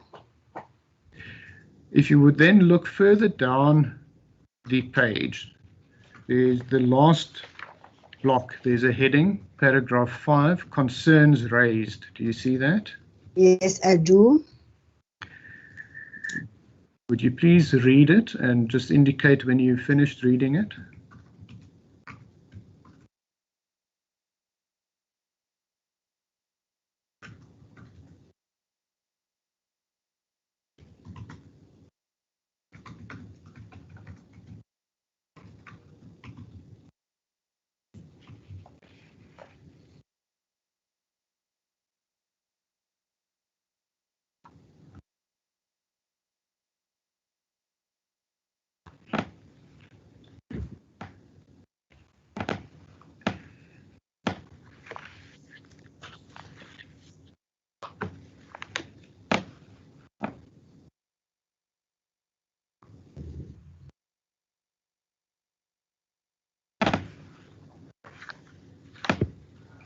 Something went wrong.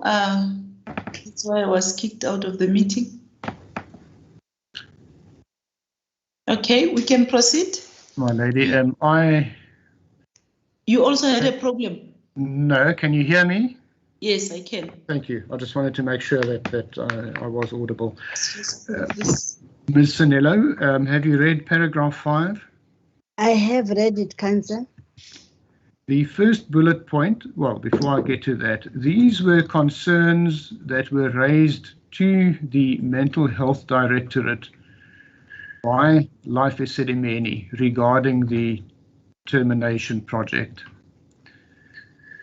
The first bullet says NGOs does not have same level of experience and expertise that staff from Life Esidimeni has. I see it, Council. Do you consider that to have been a valid concern? Yeah, it is a valid concern. Yes. The second bullet, Life Esidimeni has numerous patients without identity book. Well, that was a fact. So that was an issue that had to be addressed. Do you agree? I agree. The third bullet, Life Esidimeni wanted to know where the It says server patients. I'm not sure what it means, but where the server patients will be discharged to. Were you aware that Life Esidimeni had indicated at an early stage, and this is in September 2015? I'm aware. It wanted to know where patients would be discharged to. And just Yes, I'm aware. Yes, and just to clarify, although the termination letter was only handed to Life Esidimeni at the beginning of October 2015, there had been earlier discussions about possible termination. You would be aware of that, not so?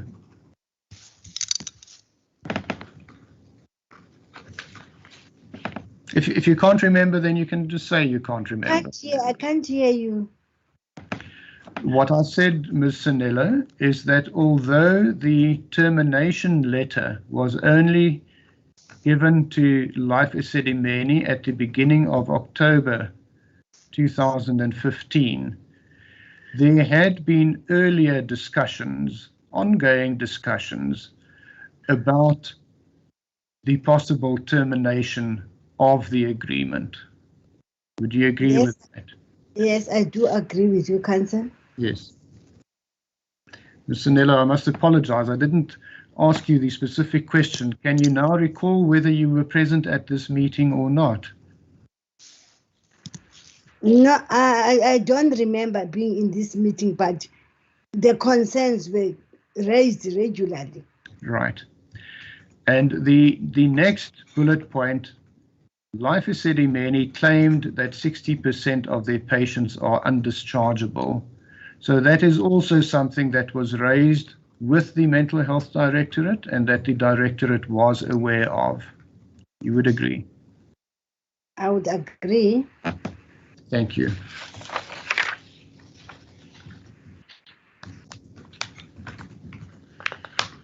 If your ladyship will bear with me for a moment.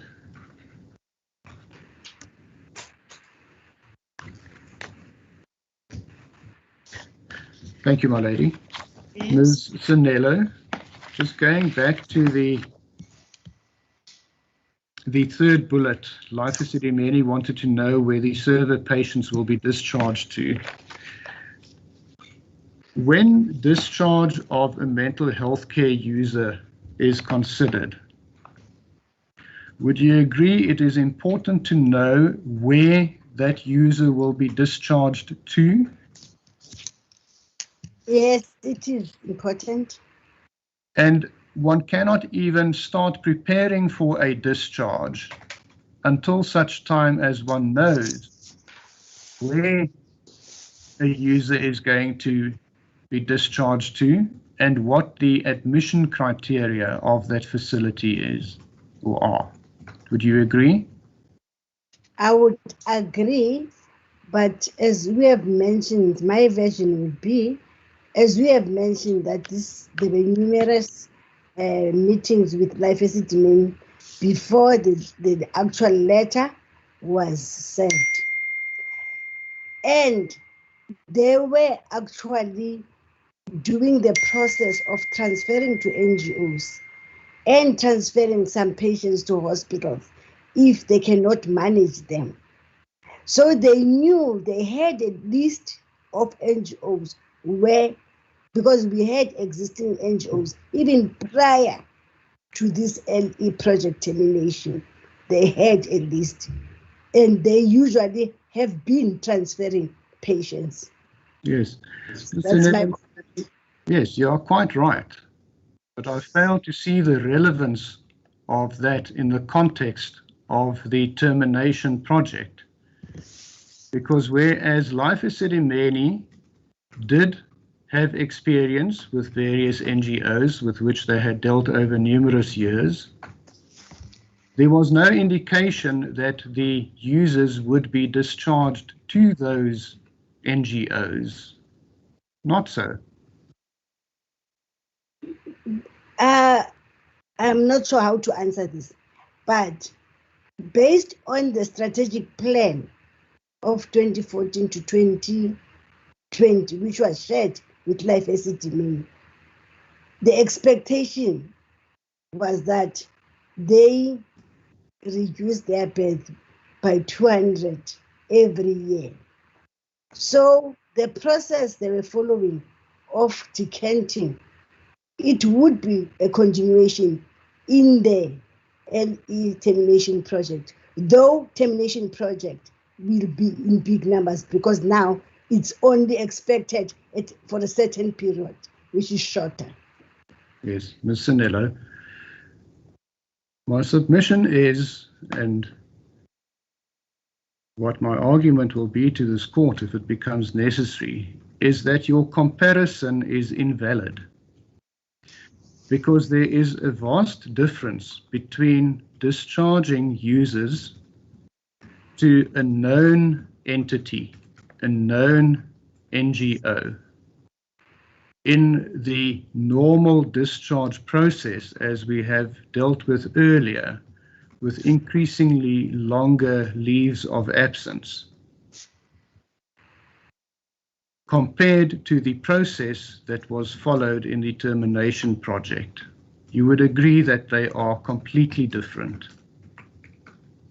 They are completely different because of the time period. Yes. And even the numbers. Well, they are also different, Ms. Sanello, in the sense that Life Esidimeni did not know up until a very late stage where those users had to be discharged to. They weren't discharged to facilities of their choice. They were to be discharged to facilities of the department's choice. Not so. Yes, I would say I agree. Yes. But the facilities were provided to them. The list of NGOs and also the hospital where they are going to be discharged to. Well, we'll deal with that, Ms. Sanello.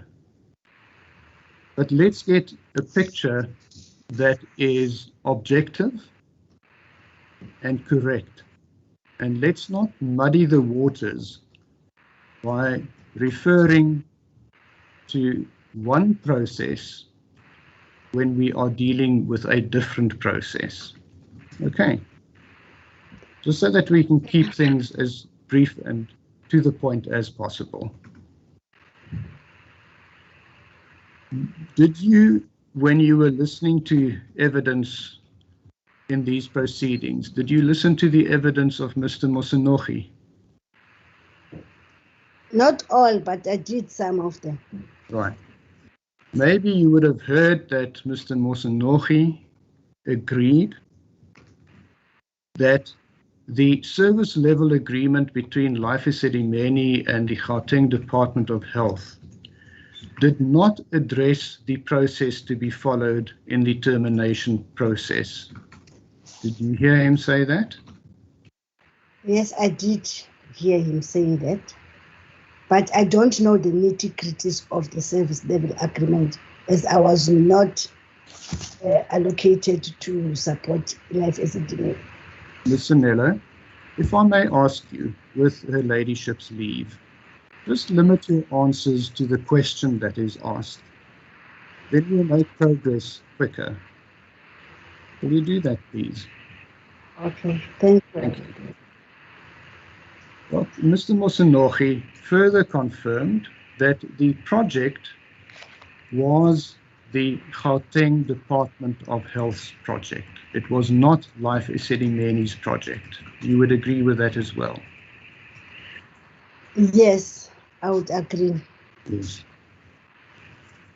The mental health care users were the Gauteng Department of Health's patients who had been in Life Esidimeni's care only by virtue of the service level agreement. You would agree with that as well? I agree. And the Gauteng Department of Health had the obligation to provide for the continued care of the mental health care users upon being discharged from Life Esidimeni. That was what Mr. Mosenogi said. Do you agree? Yes, if they are discharged to the facilities of life of Gauteng Health. Yes. Well, they had to either to those facilities, or the Gauteng Department of Health had to ensure that there were other suitable facilities, such as NGOs, to which they would be sent. That was their obligation. You agree?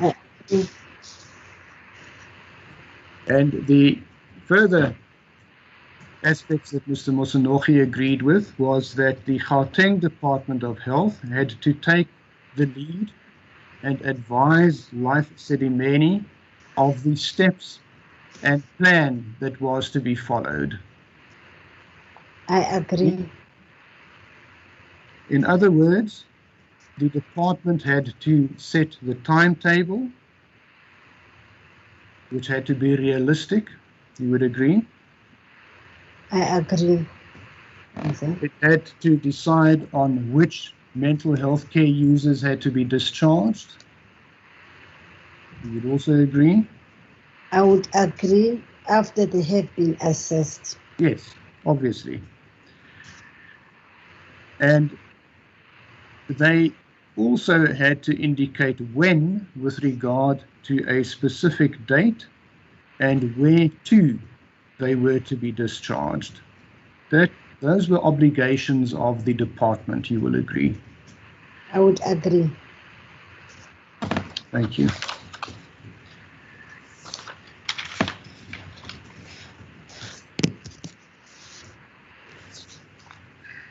If your ladyship will bear with me.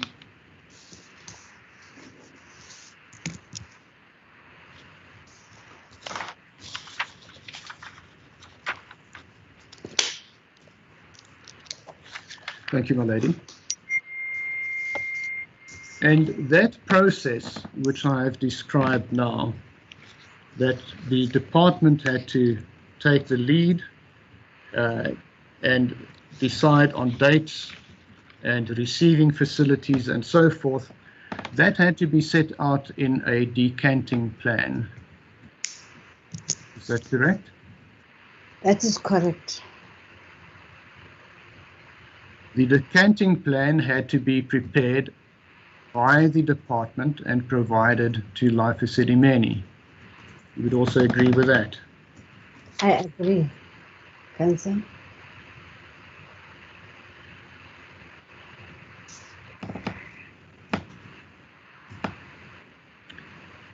Do you know when that plan was provided to Life Esidimeni?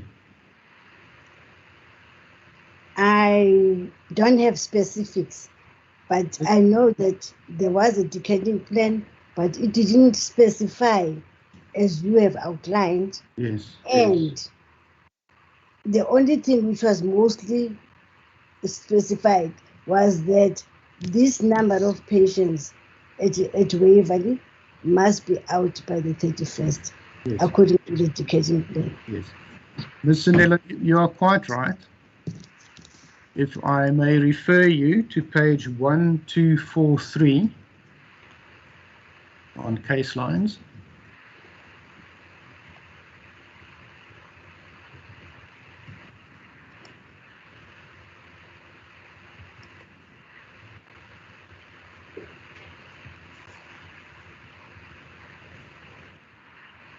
And just indicate when you have the page. Yes, I do have the page 1243. 1243. Yes, Cancer. It's a document which says placements/discharge plans. Do you see that? Yes, I do, Cancer.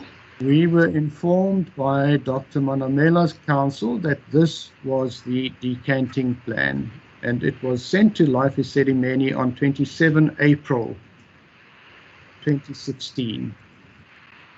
Do you confirm that this is the decanting plan? It seems to be the one as you described it. Yes, yes, as I've mentioned that yes, there was no specific activities. It was only the numbers. Absolutely. This is not, you will agree, very helpful for planning purposes, is it? Yes, I agree. And especially if it is only received on 27 April 2016. Because, and let me explain to you why I say that.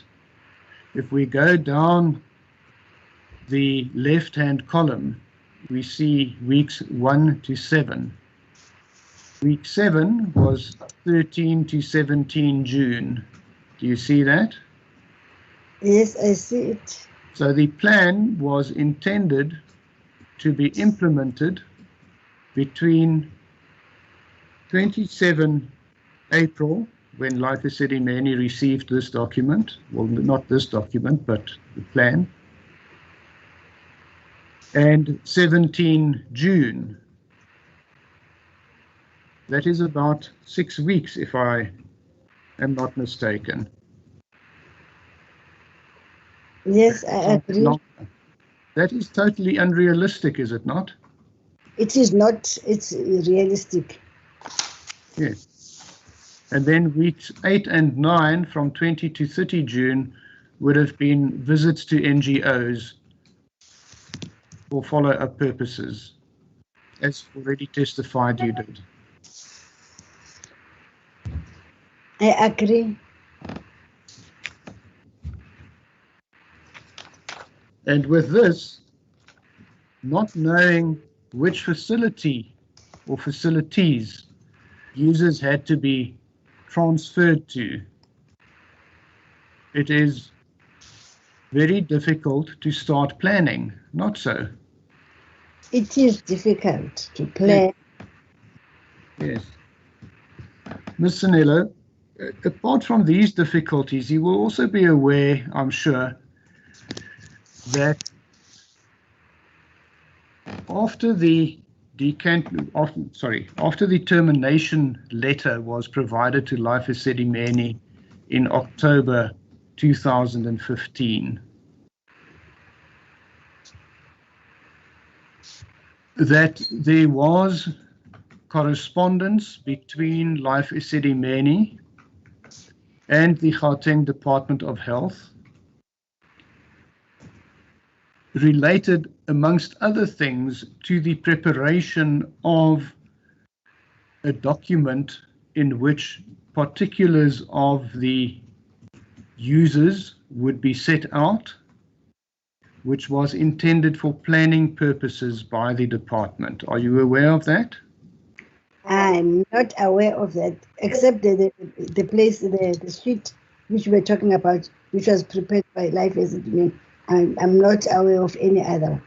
Yes. Ms. Sanello, sorry, my lady, I see that Ms. Mboweni has her hand up. Yes, ma'am. Sometimes I'll still be looking at the documents. Thanks for letting me. Yes, Ms. Ngomen. My apologies, my lady. I do apologize to my learned colleague for interrupting his cross-examination. I just wanted to submit to your ladyship and to my learned colleague that the document that he has just referred the witness to, he didn't take the witness to the next page, which actually refers to which hospitals these patients were supposed to be discharged to and the beds that was available. So the statement then put to the witness is not entirely true, because the next pages of that very same document refers to the NGOs and the hospitals. So by not referring the witness to the next pages, the witness then agrees, because the witness does not recall this document or is not aware of the next pages. So I'm just saying that to place the witness within the context of all the information that is before the court and the very same document that he is referring the witness to. The next pages you will see it refers to NGOs and it refers to hospitals. So I just wanted my learned colleague to be able to put the witness within the complete picture and not to only give her partial view. As your ladyship has said, read the whole paragraph or read the whole page so that we can understand the context. And the context, yeah, is clear that there was NGOs and there was hospitals that had specific number of beds that was available. Mr. van Bergen.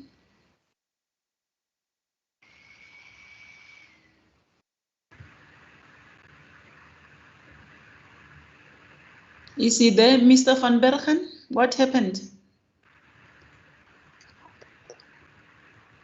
Can the witness hear me? Yes, I can hear you, Judge. Then something went wrong. Mr. Van Bergen, are you there?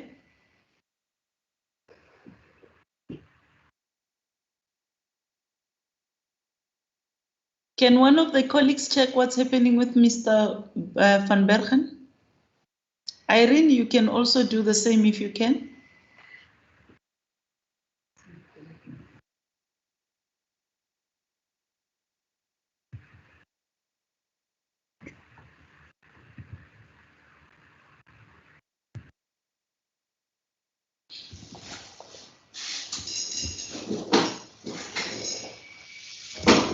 Yes, I think, okay. Harry moet rejoin. Yes, I see that.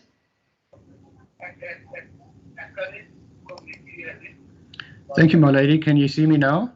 Yes, did you hear what I could hear your ladyship, but it seems that I had disappeared. Okay, but did you hear what Ms. Mboweni? I did, my lady. I'll deal with it. Please respond to that. Thank you. My lady, as I started saying, but obviously I wasn't heard, my recollection of what was put, I think it was during the cross-examination of Dr. Mkotshwa, it could have been Ms. Buthelezi, was that the document that I referred this witness to on page 1243 was the discharge, the decanting plan. I cannot recall that the next pages referring to NGO and hospital placements form part of it, but I'm willing to deal with it on that basis so that both bases are covered, and I'm grateful to Ms. Mboweni for pointing this out. Okay. If I may then continue. Yes, you may. Thank you. Ms. Sanello, you heard what your counsel, Ms. Mboweni, said regarding the following pages. If we can first go to page 1244, do you have that? Yes. That says available beds for placement stroke decanting. Yes, I've got cancer. Right. That doesn't identify any specific hospital or NGO, does it? It states the number of beds for hospitals and for NGOs. Yes, but it doesn't identify the NGOs and it doesn't identify their admission criteria, does it? When you go down, maybe there are numbers for each and every hospital. Yes, on page 1245. Right. So Weskopje, Sterkfontein, Cullinan, those would have been known to Life Esidimeni. Yes, I agree. Yes. Of the NGOs involved, would you agree that of those mentioned here, well, perhaps you can identify which of these received mental health care users from Life Esidimeni? Is it Takalani? Yes, Takalani. Anani? From Randfontein side, but from Waverley, Anani, Anana, Lapeng. Takalani received from Randfontein side, not from Waverley. Then which are the other ones? Anani, Kanana, Lapeng, they received from Waverley. Okay. Yes. And later, when the patients were in Randfontein, Musiko also received some patients. From Randfontein? Yes, those patients who were leftovers from Waverley who went to Randfontein. Okay. They were also discharged to Musiko. All right. Now, Ms. Sinello, accepting that this was an indication of where the users were going to be, sorry, there it goes on the next page as well. There's Chepong. Do you see? Yes. And Dolphin Acre. And yes. Solution. Yes. Now, accepting that this was... Just a second, Mr. Van Bergen. This is not Tsepong. It's Tegalang. There is Tsepong in the next page, Judge. No, I'm on page, is it not 1246? No, if your ladyship were to go to 1247. Oh, yes, I see it. Okay, correct. Okay. Yes, continue. Dolphin Acre and Solution.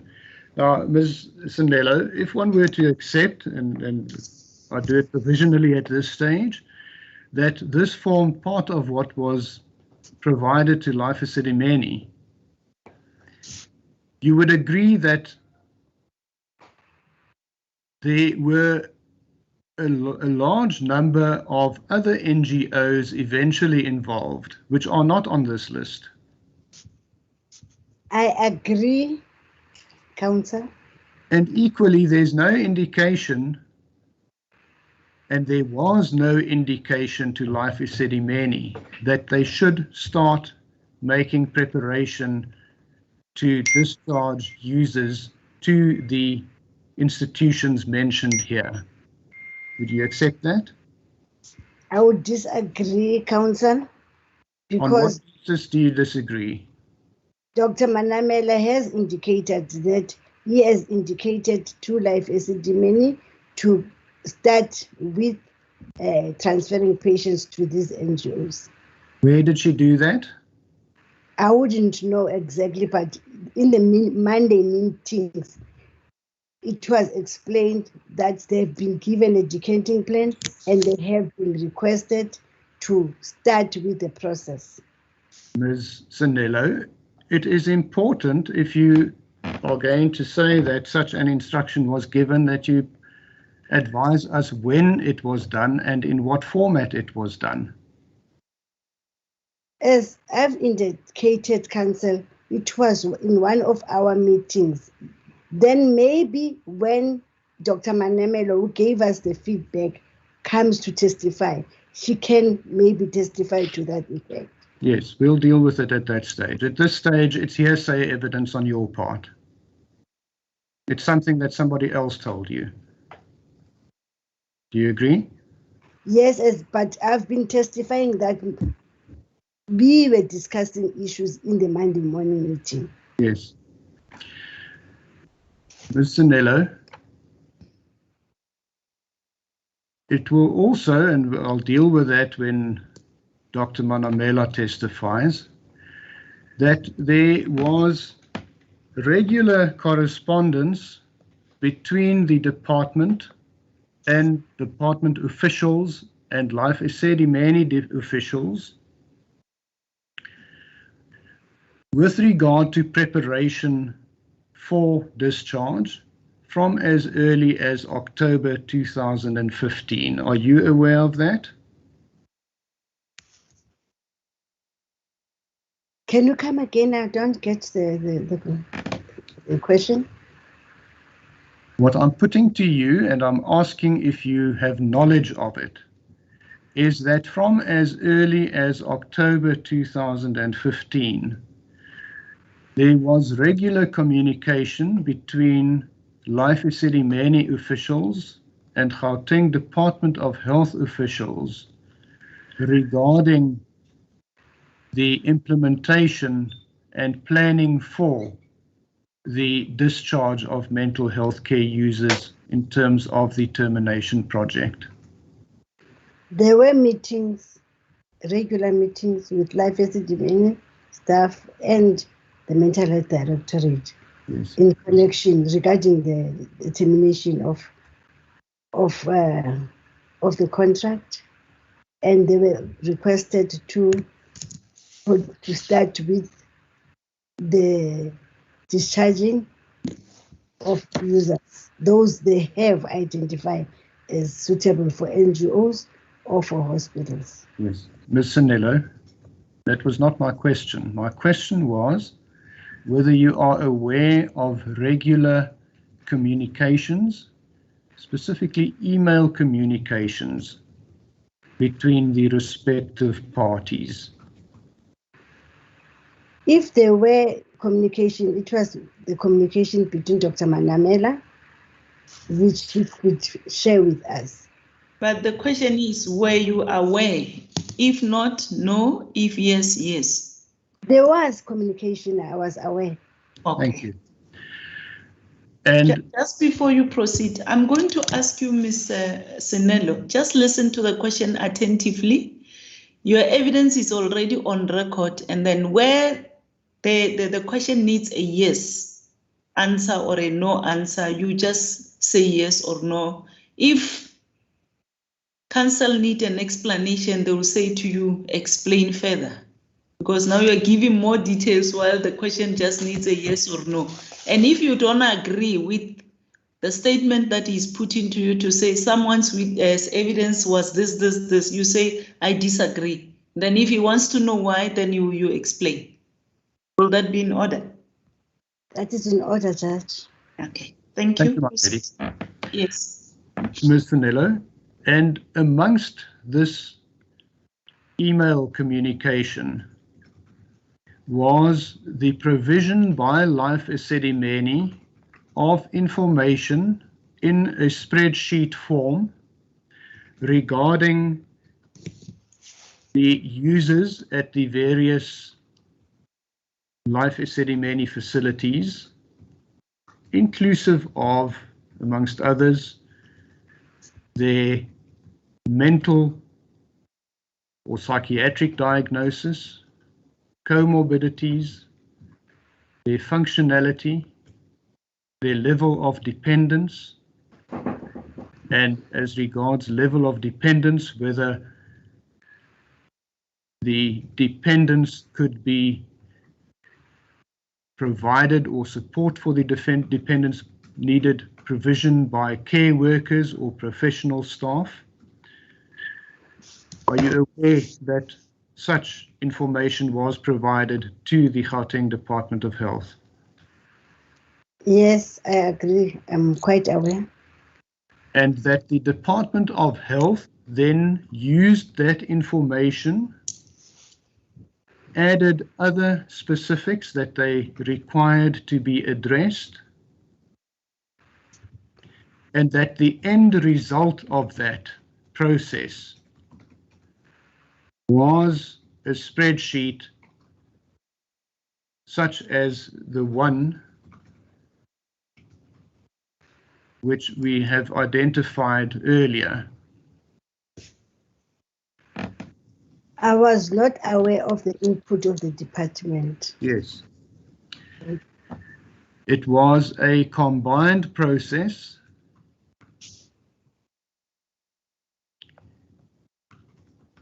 in which Dr. Gail Ure, to whom reference has been made,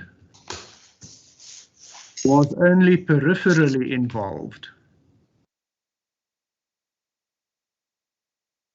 You will recall that there was a statement that Dr. Ure was stationed at the Waverley facility. Do you recall that? I know Dr. Ure, but that he works at the head office. Yes. I'm not sure about, there was a time that he was stationed in Life Esidimeni. Yeah. Ms. Sanello, you are quite right. She wasn't stationed at Waverley. The statement to that effect is incorrect. But I don't think it was you who made the statement, it was someone else. And the plan ultimately was not Dr. Gail Ure's plan. It was a process between Life Esidimeni and the Gauteng Department of Health. You'll accept that? I'm not aware of that. Yeah.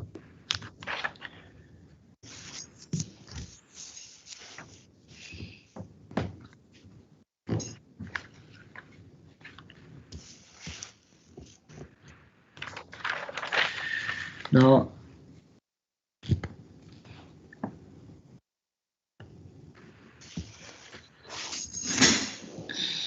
That information,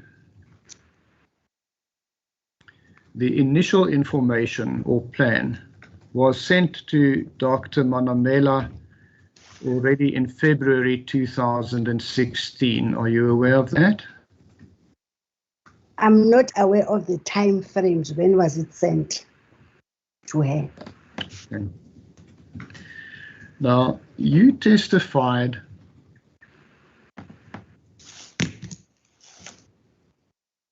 in your evidence that for discharge purposes, and maybe I should refer you to your affidavits. If you would go to page 661.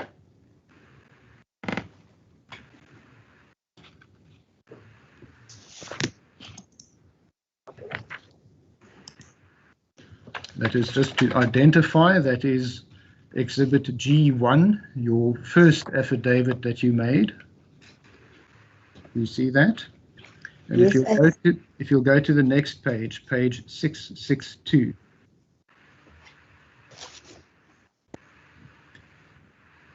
Yes. And you've read this paragraph numerous times already. I'm going to ask you to read it again. Which paragraph? Paragraph 4, my lady. I hope it wasn't from boredom that your ladyship had to, from having to listen to this again. But if the witness can read this, please.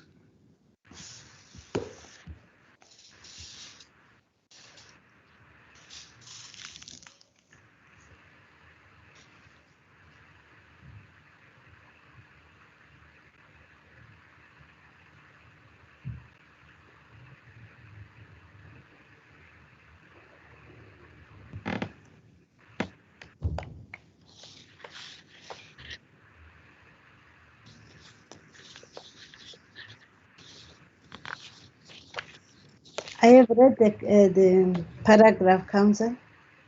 Right. Now I'm going to deal with a number of aspects in this paragraph. The first aspect I want to deal with, and I'll continue with the reference to what I'll refer to as the discharge spreadsheet, just for ease of reference. If your ladyship, unless your ladyship wants to append specific exhibit It's fine, as long as we understand it. Thank you, my lady. You say, and this is from line 9 from the bottom of paragraph 4. It starts with the words Gail Ure. Do you see that? Yes, I do. It says Dr. Gail Ure from Life Esidimeni provided us with a list indicating the number of patients, medication, profile, and functionality of the patients. That's what you identify. You agree? I agree, Council. And you say the list was to be used as a guideline to indicate as to whether the patients can be transferred either to NGO, hospital, or be discharged to their families. And that is exactly what you testified as well in your evidence. I agree. Yes. So this plan, as you described it here, was not intended as the alpha and the omega to be followed at all costs.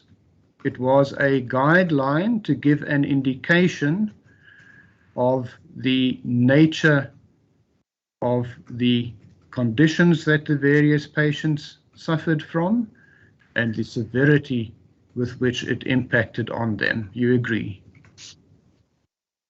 I agree that this was the result of the assessment which were done by Life Esidimeni. Yes. And that assessment would have been done on the historical records pertaining to the various users. You would agree? I wouldn't agree because according to when I looked at the spreadsheet, there was assessment by MDT.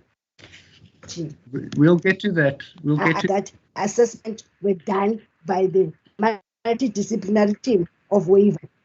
Right. Not historic records. Well, we'll deal with that in a moment. If one goes to, your ladyship will just bear with me. If one were to go to your affidavit G3, which is on page 36518.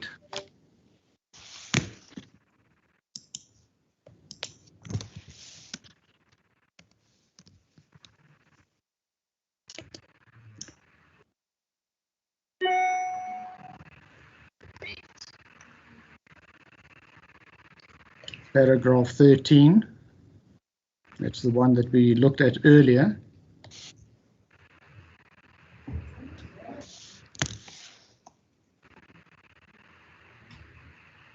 Yes, Council.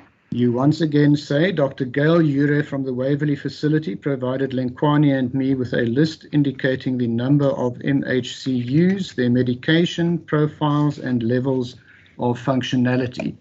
The same aspects that you identified in paragraph 4 of Exhibit G1. And you say, I attach here to, and we know now that that was the incorrect attachment. And you say the LE staff thus undertook the assessment of the MHCUs. The list was to be used as a guideline to indicate whether the MHCUs can be transferred to NGOs, hospitals, or discharged to their families. Now, what I'm putting to you, Ms. Sanello, is please go to the discharge spreadsheet.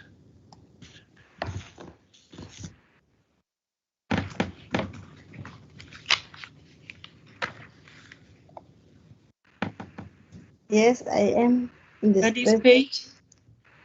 My lady, that is the one that has to be accessed through that hyperlink, and the link is your lady will find on page 37285.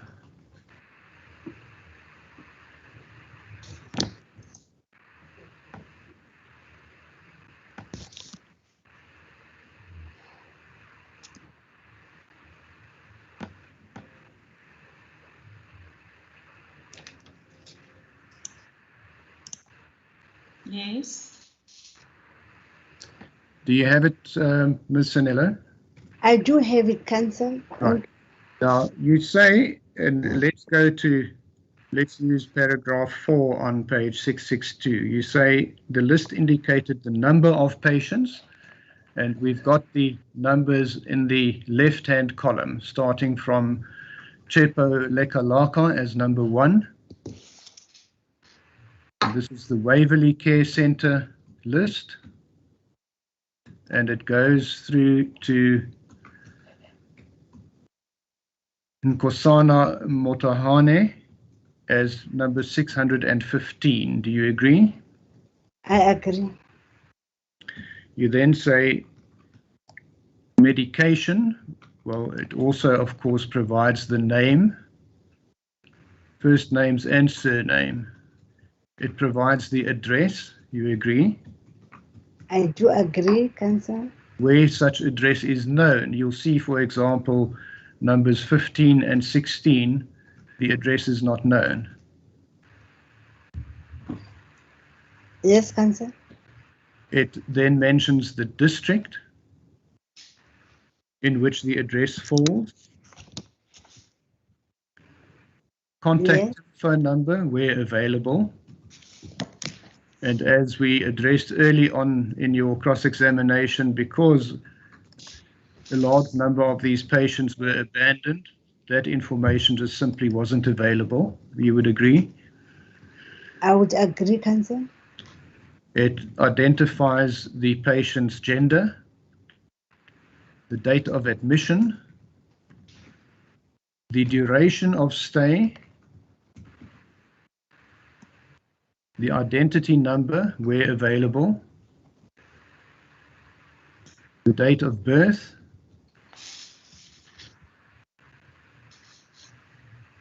the age of the patient. You see all that? Yes, I do, Councillor. It deals with contact with the family.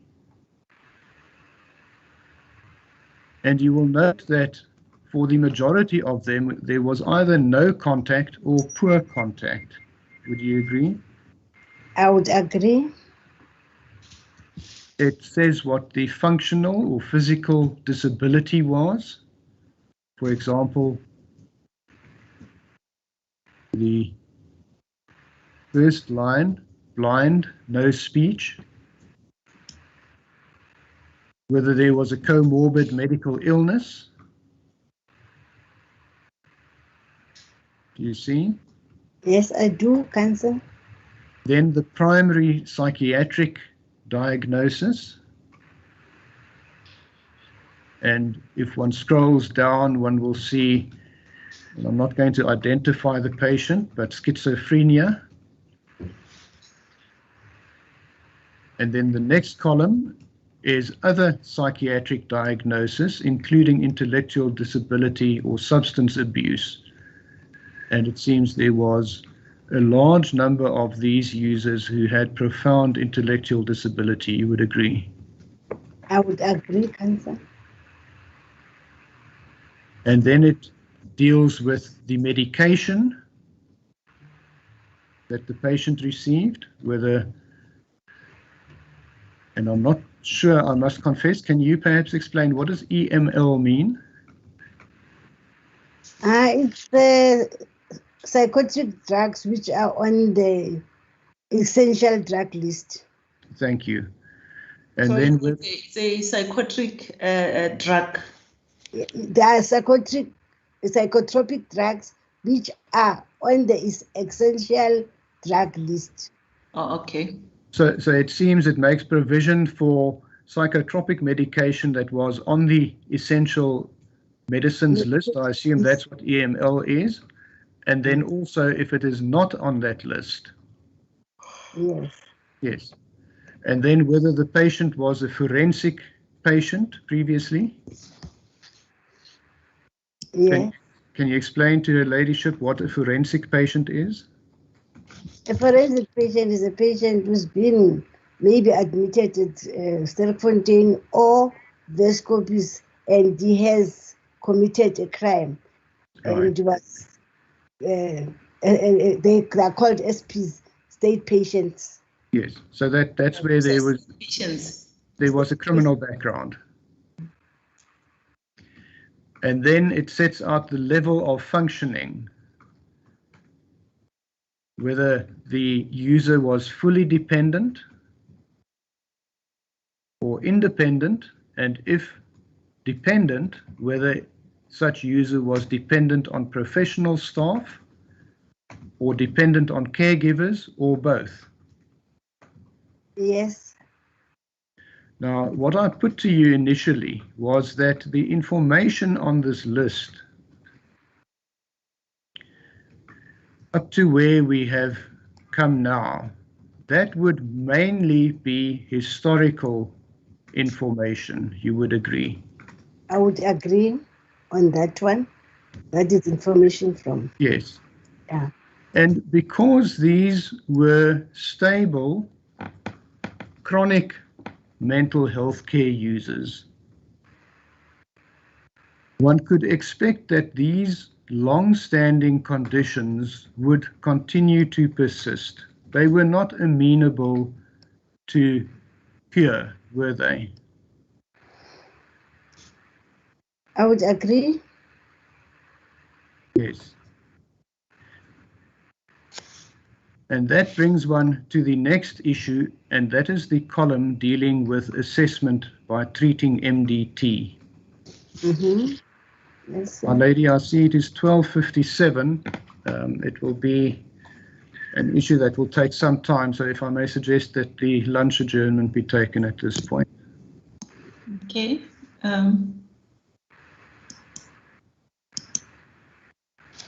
Yes, the witness is warned. This is the opportune time for us to take the lunch adjournment. We will resume at 2 o'clock. Thank you. Pleases. As the court pleases. Jesus.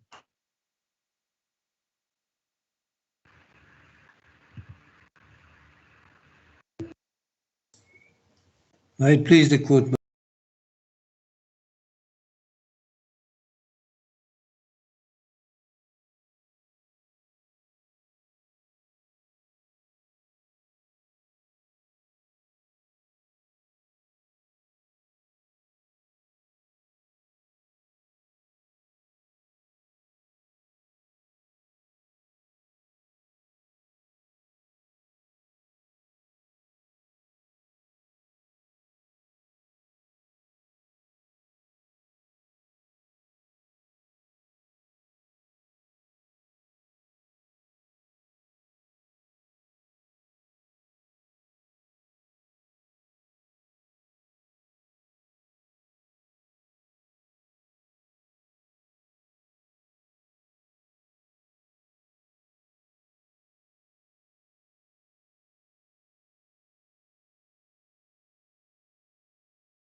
Good afternoon. Afternoon, my lady. Yes, Ms. Sinelo, you are reminded that you are still under oath. You may proceed, Mr. van Bergen. Thank you, my lady. Ms. Sinello, I referred you before the lunch adjournment to the discharge spreadsheet. Now, do you confirm that this spreadsheet was provided by you to your legal representative, Ms. Mbuweni, who in turn provided it to me? Yes, yes, Council. Where did you receive this spreadsheet from originally? I received this from Dr. Manamela. And can you recall on which date you received it? I cannot recall the date. It was before we were allocated to Waverley. And in what format did you receive it? By email or hard copy? By email. Do you still have that email available? As I have testified that I was using the departmental laptop, so I don't have the original one, the one I was sent, but I had actually saved it. I do have it in my personal one. I see. And can you see when you saved it? Usually if one clicks, right click and you go to properties, one can see on which date it was saved. No, it was a long time. It was in 2015. In 2015? Yeah, 2016, I think. Yes, but even if you were to right click on it today, it should be able to show you the date on which you received it. Unfortunately, as I say, I'm using my personal one.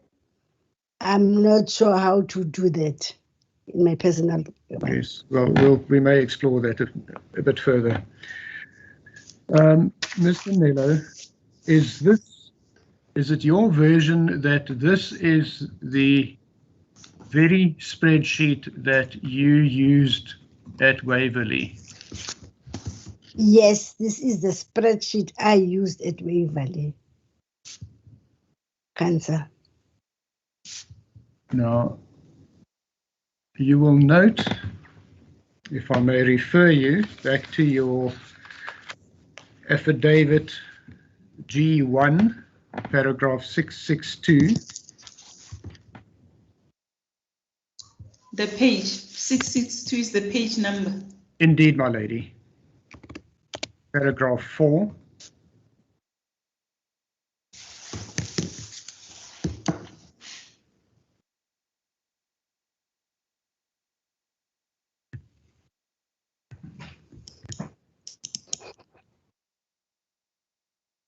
I've got paragraph 4. Right. Perhaps before we look at that, if you look at the discharge spreadsheet under the heading Assessment by Treating MDT. Yes. There are 3 columns. The first provides for discharge home. Do you agree? Yes. The second, discharge to NGO residential facility. Yes. And the third, to discharge to Department of Health inpatient facility. In other words, a hospital. Yes, I see that. Right. Under discharge home, one goes down a number of patients, and opposite the line, well, on my copy, opposite the number 13, you get the first cross made in the column discharge home. Do you see that? Yeah, I do. And below that, number 14, and also number 16. Yes. And so it goes down, but there are very few that have been marked discharge home. Do you agree? I agree. If Answer. one goes to the column discharge to NGO residential facility, almost each and every one has been marked. Do you see that? Even ones which have already been marked discharge home. Yes, I see that. For example, once again, number 13, both columns are marked. Number 14, both are marked. 16, both are marked. 23, both are marked. And so forth. 33. Then if we go to the third column, discharge to inpatient facility, none are marked. Do you agree? I agree. Answer. Right. Now let's go to where I referred you. Just a second. Discharge to DOH. DOH, Department of Health Inpatient Facility. Indeed, my lady. Okay. In other words, a hospital. To the hospital of the department, yes. Yes, a state hospital, Gauteng Departmental Hospital. Correct. But it doesn't look like we don't see, I don't know, unless if there are few.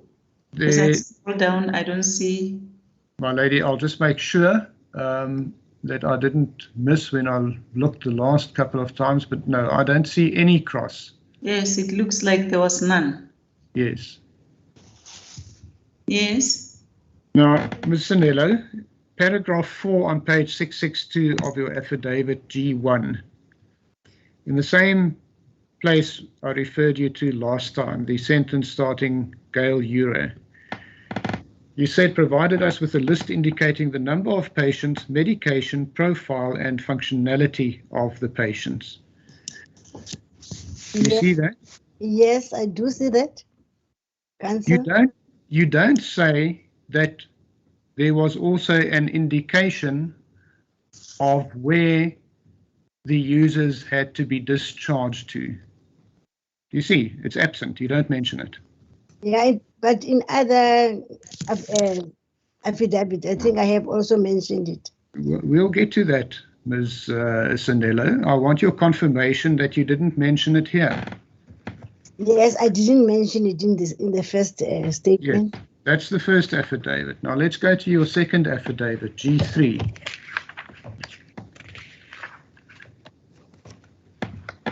Page 36518, paragraph 13. Tell me when you have it. Okay.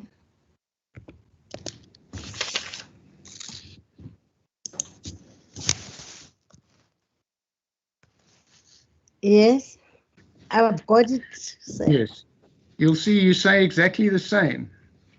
You were provided with a list indicating the number of MHCUs, their medication, profiles, and levels of functionality. Once again, there is no mention that there was a recommendation as to where the users should be discharged to. Do you agree? I agree according to the statement. Yes. And that statement was made in, well, the first one, let's just go back, that was in January 2018. The second statement was in May 2018, so still close to the events. And if one looks at your third statement, G3, which was in February 2019, on page 504, paragraph 3, if you would go there and just tell me when you have reached it.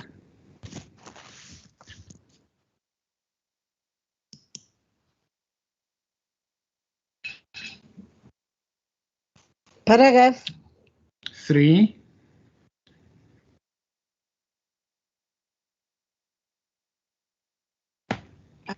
What is paragraph 3? on page 504. Do you have that? Yes.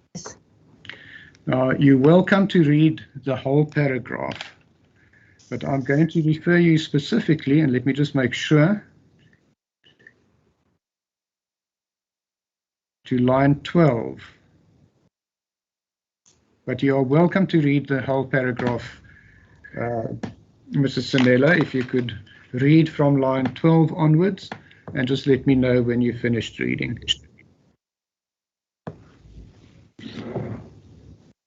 From line 12. Yes, that is what I'm going to refer you to, but you are more than welcome to read the entire paragraph.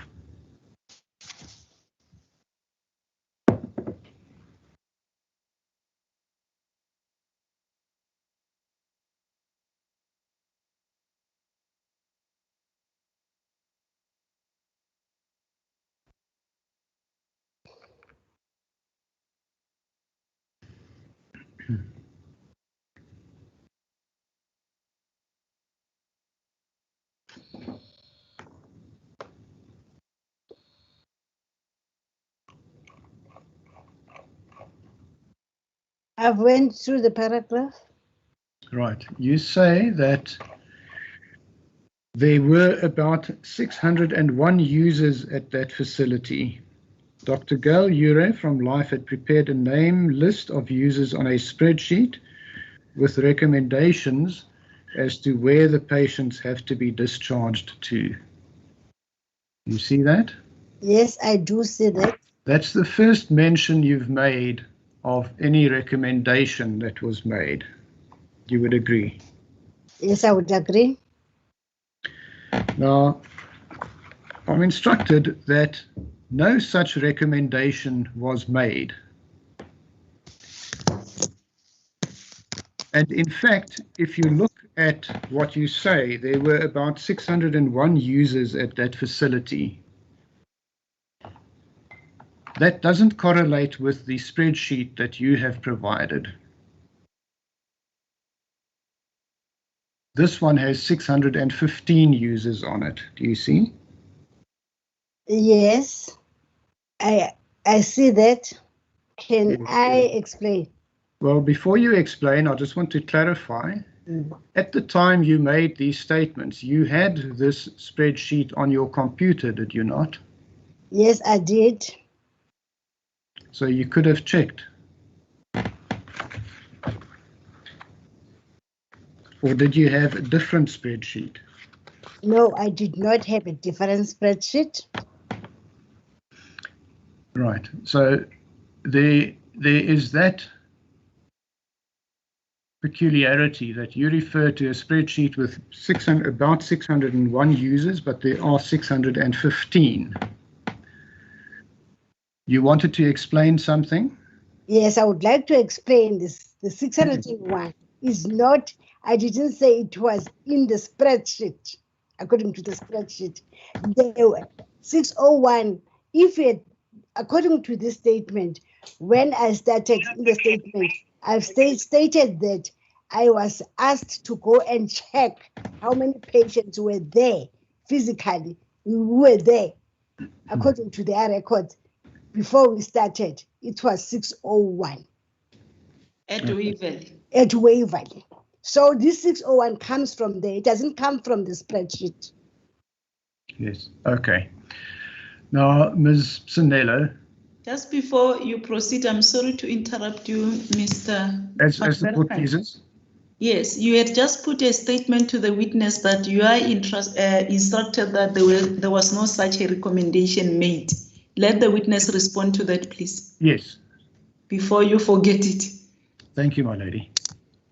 Ms. Yes, Sanello, do you want to respond to what I said, that there was no such instruction made as on, or recommendation made as on this spreadsheet?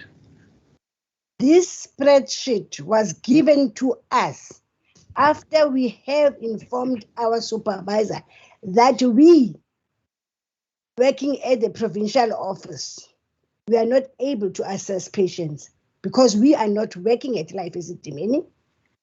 And she requested Life Esidimeni to assess patients and provide us with information. And as a result, this was the spreadsheet which was sent. That's why I said it was a recommendation, because according to the spreadsheet, in my interpretation, the assessment by treating MDT is the current treating MDT at Life Esidimeni. Yes. Ms. Sanello, you will recall that I have already placed on record that the creation of a spreadsheet had a protracted history starting already in October 2015. That's the first point. The second point, you will recall that I said that, not so? I recall that. Yes. The second point is that there were changes over the course of time, additions and amendments and so forth, until a final product appears to have been provided to you by Dr. Manamela. You don't know who dealt with it beforehand, did you? I don't know who Yes. dealt with it before. Now, what I want to draw to your attention, Ms. Sanello, is in your affidavit, G3,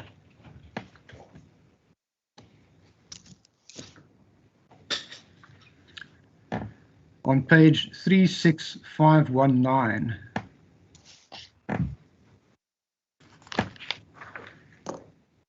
that is the continuation of paragraph 13 that I previously referred you to, but what I would like you to do, for safety's sake, just read the entire paragraph 13 again, starting on page 36518.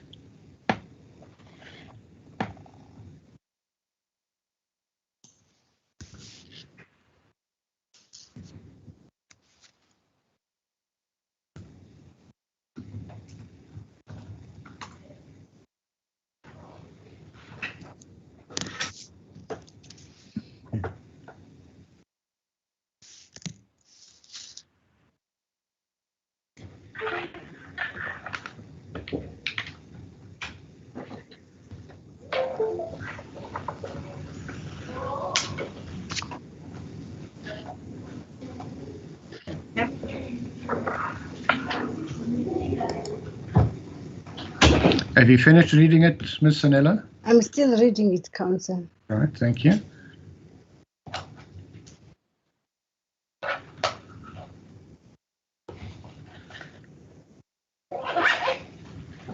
I've read it, Council. Thank you. If you look at the bottom of page 36518, the sentence starting, the list was to be used as a guideline to indicate whether the MHCUs can be transferred to NGOs, hospitals, or discharged to their families. So it was to be used as a guideline to make that decision, which means that a decision had not yet been made. You would agree? That's why I've said it's a recommendation. I agree. Yes. Then you continue and you say, from my recollection, the list reflected that the majority of MHCUs were to be placed at NGOs, while a limited number were to be transferred to hospitals. Do you see that in your affidavit? I do. Now, show me on the list where it's indicated that a patient should go to hospital. It doesn't exist, does it? There is no such recommendation.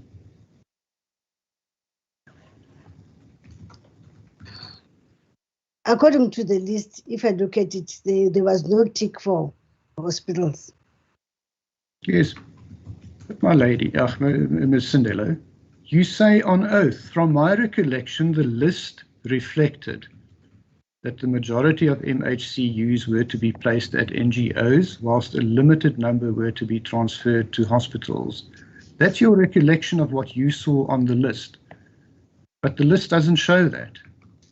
That's why I say it could be a mistake, but I can go back to the list and check. Because one thing I have noticed, it was most of the patients were actually recommended for NGOs. Ms. Sanello, you are welcome to take the time and check the list again. Look under the column discharge to DOH inpatient facility. And see if there is any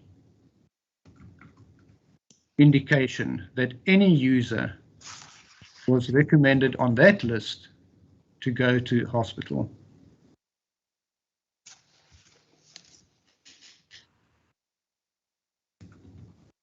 I'm checking. See.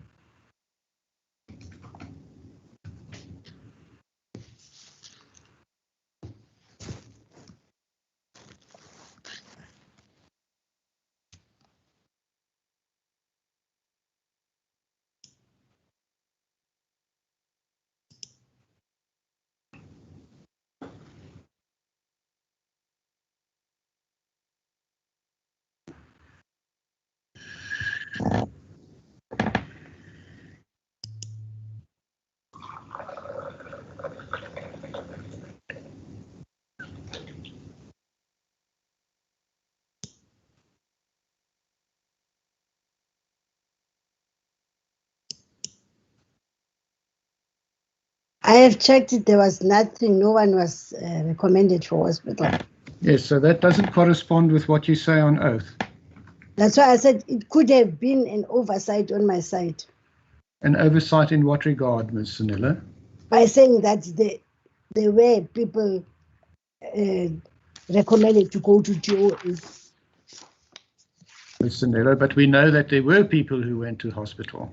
There were people who went to hospital by recommendation after we have looked at the list and we were given information by the treating people who were looking after the patient, and only then we also gave input that based on the information you are giving us and being the people looking after the users, we would also recommend that this patient, instead of going to an NGO as it is indicated here, this person can be discharged to a hospital rather than an indication that is made in this recommendation. Ms. Sanello, that is exactly the point. Is in your evidence, you have tried to indicate that the decision of where a user was to be sent was the decision of Life Esidimeni's multidisciplinary team, unless it was countermanded by you and or Dr. Lenkwane. That's what you tried to indicate to this court, was it not? Yes, I'm still saying the same thing. The reality is, Ms. Sanello, that the MDT was supposed to provide the background information, as I've indicated earlier, what I refer to as the historical information, to enable an assessment to be made by the Department of Health, which knew which facilities it had in mind to send people to, users to match those users to the facilities. Do you want to comment? My comment would say, as I said, we are using this as a guide. We got information from Life Esidimeni professionals who were looking after the users. And based on that information, and also they bringing them, the patient to us, to say these are the patients who are nursed here. And looking at the spreadsheet and seeing that the recommendation was that this person is mainly dependent on caregivers, and this person needs a full-time care, and this person is allocated and recommended is recommended by the treating MDT that he can go to NGO. But based on our expertise and our experience, if you are giving us this information, then we would prefer that at least this patient can go to a facility. Like now, this patient is also diagnosed with intellectual disability. And then we would also recommend that he goes to Cullinan, where the care is the same as the care you are giving in Life Esidimeni. Those were the recommendations we would make. Ms. Sanillo, what you are saying, in other words, is that the final decision rested with you and with Dr. Lenkwane on the basis of information that you received during the assessment process before transfer. No, it did not entirely. It was a team effort, isn't it? They are professionals at Life Esidimeni. And there's also, we were always going with the nursing manager. We would all decide the right thing, whether the patient is suitable for NGO or is not suitable for NGO, based on the information they are giving us. Yes, but you were an integral part, at the very least, in that decision-making process, Ms. Sanillo. You weren't an innocent bystander.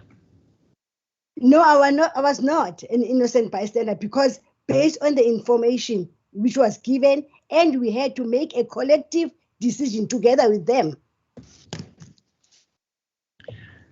And that would correlate with what you say. For example, in continuation in paragraph 13 on page 36519, where you say, in addition to the list, Lenkwane and I, together with the LE staff who knew the MHCUs for years, drew on our own nursing experience and expertise to assess the MHCUs. So you, drawing on your own nursing experience and expertise, actively assessed the MHCUs. Based on the information, but not sitting. Psychiatric assessment takes long. You can even take to 5 hours interviewing one patient. So that was not possible for us to do. So we were getting more information from them who knew the users. Yes. And you say it was based on this approach that we as a collective were able to determine that some MHCUs who were initially allocated for transfer to NGOs were in actual fact not fit to be sent to such an environment, but rather to be transferred to hospitals. I agree. Yes, that's what, well, you would, because that's in your affidavit. Do you recall, Ms. Sanillo, that on 6 April 2016, you attended a visit, or you were part of a delegation of the Department of Health that visited Waverley Care Centre in the presence of Dr. Monamela, Dr. Sophie Lenkwane, and Mr. Ntandu Mbehle? If I can get a document which to that effect, maybe I can remember. I can't remember. You say, my apologies for interrupting you, but if I may refer you to your statement, your affidavit.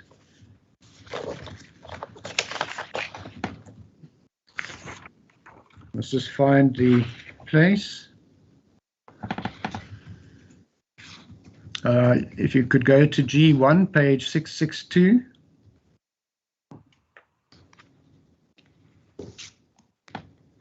Paragraph 4.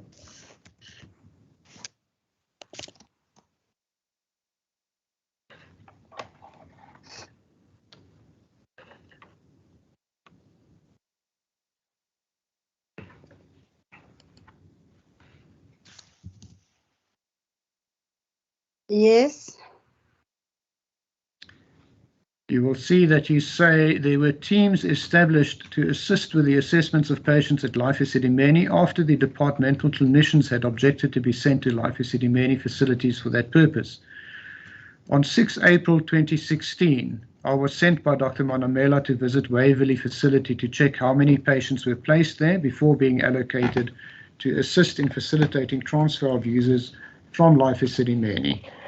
That's the same date I put to you, but what I'm putting to you is that in fact it was a delegation consisting of Dr. Manamela, Dr. Sophie Lenkwani, Mr. Ntandu Mbele, and Ms. Nonseba Sinelo yourself. Do you now recall it? I recall on the 6th for 2016. Maybe I've made a mistake of the date, but before we went as a delegation, I had gone there before. Alone. Ms. Sinelo, will you please go to case lines 37315?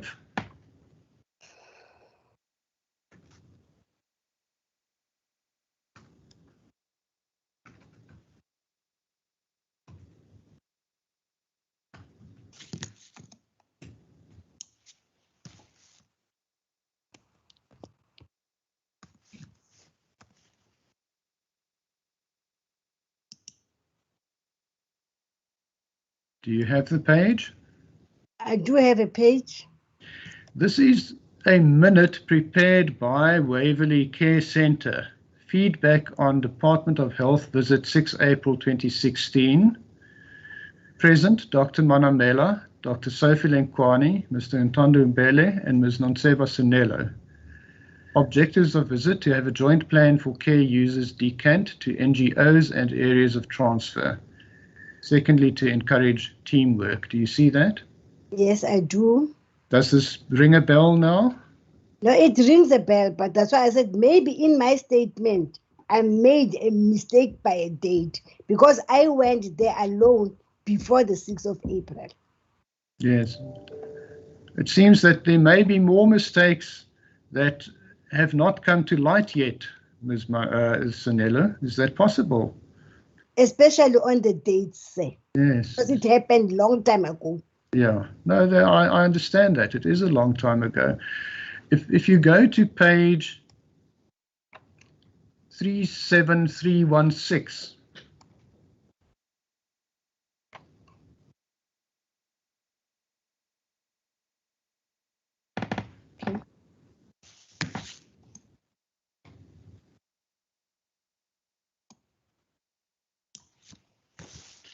do you have that? Not yet.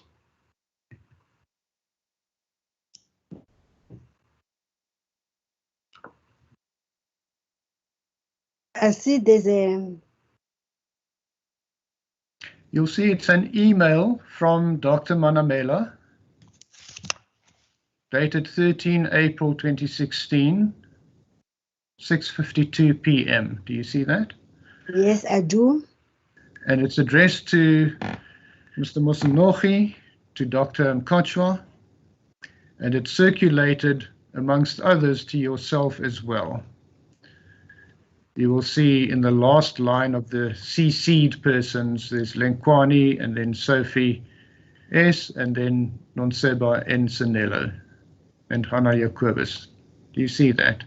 Yes, I do. And the subject, Randfontein Complex Meeting, 13 April 2016, and Waverley Meeting, 6 April. Those are the annexures. And then the note or the contents, Dr. Manamela says, Richard, note Waverley minutes as well. Do you see that? Yes, I do. Okay, now if you would go back to page 37315.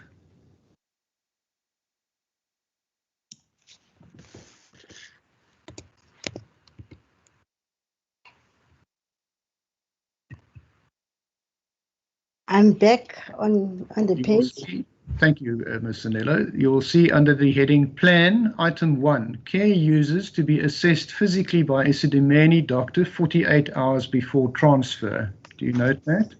Yes, I do. Dr. Ghani has agreed and he will utilizing 32 hours per week from review board hours. So the users had to be assessed 48 hours before transfer by a medical practitioner. That was decided. Do you agree?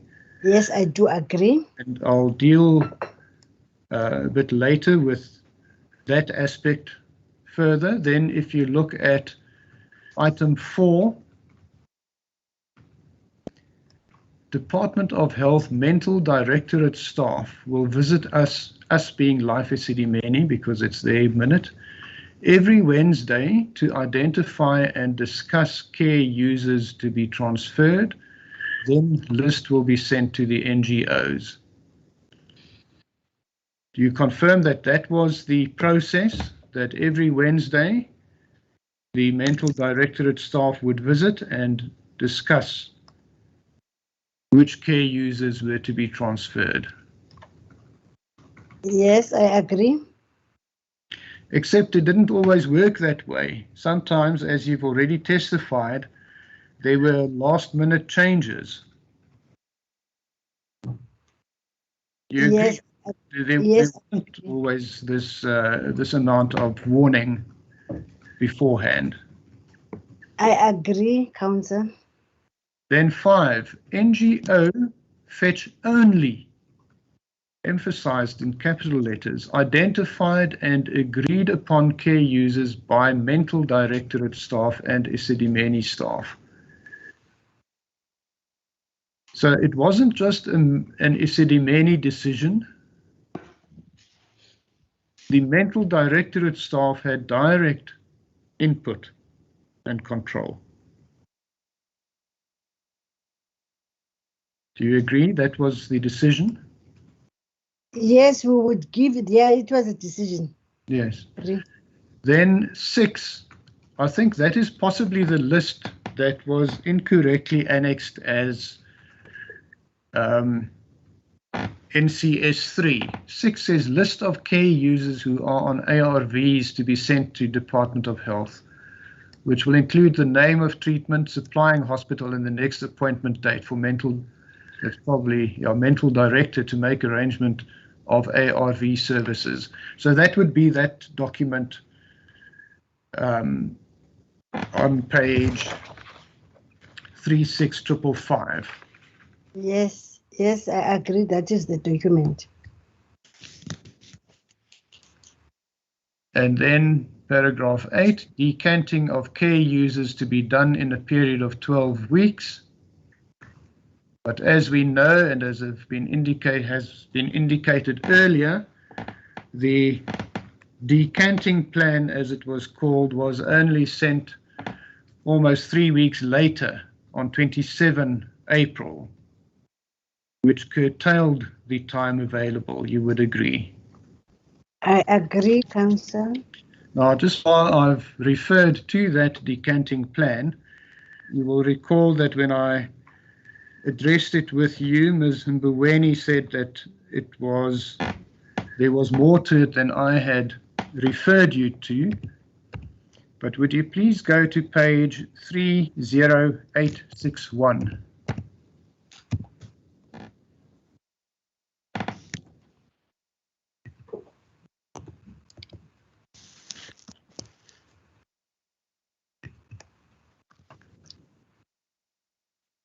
I've got the page. You see, it's a document on the Gauteng province letterhead. The heading is LE Contract Termination, Placement and Discharge Plans. Do you see that? Yes, I do, Council. And then it contains the same schedule as on page, I think it was 1243 that I referred you to earlier, and you're welcome to compare them if you so wish. And if you go down, you will see it is signed by Dr. Manamela and dated 26 April 2016, and it consists of only this one page. This is what was sent to Life Esidimeni. Can you dispute that? I'm not sure what was sent to Life Esidimeni. Yes.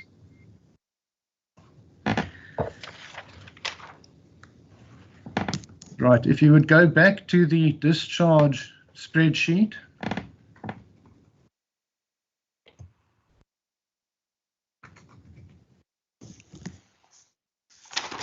Again to the column assessment by treating MDT.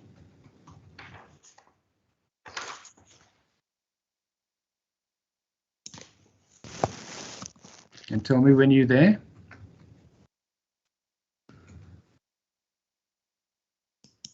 I found it. I've already referred you to instances where there is a cross both in the discharge home column and in the discharge to NGO residential facility column. If you go, for example, to line 13, line 14, line 16, do you see that? Yes, I do. I'm instructed that any recommendation that may have been made by the Life Esidimeni multidisciplinary team would not have involved a confusing recommendation to two different facilities. And I'm sure you will agree that this is not logical. On the logic, I would agree, but that it was not done by Life Esidimeni, I'm not sure about that. Yes. Because we got this from Life Esidimeni. No, you got it from Dr. Monamela. That was your evidence.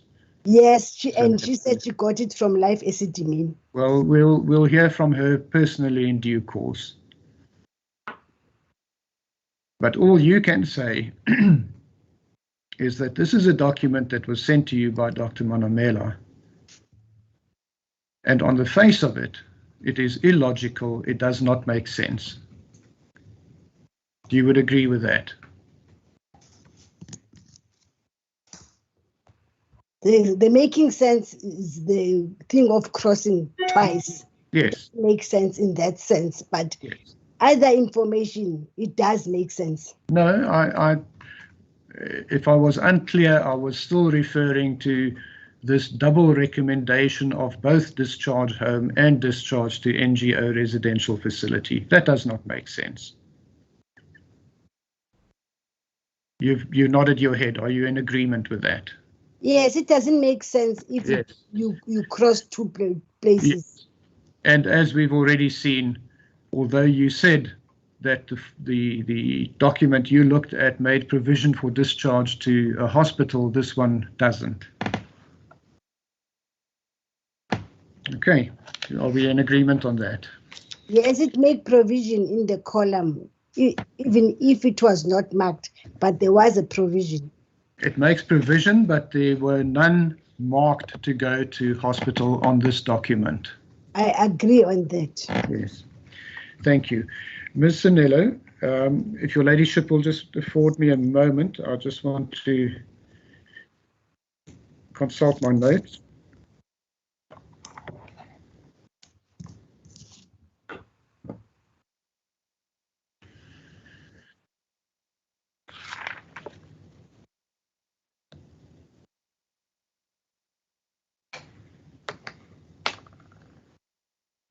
Thank you, my lady. Ms. Sanello, if we can step off the discharge spreadsheet.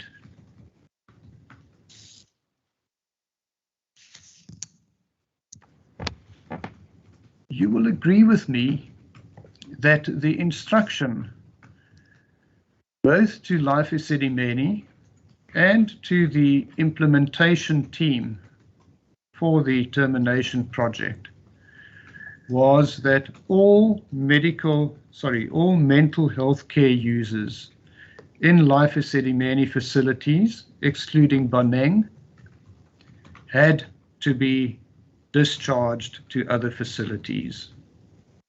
Do you agree with that statement? I agree. It wasn't a matter of choice. It was something that had to be done.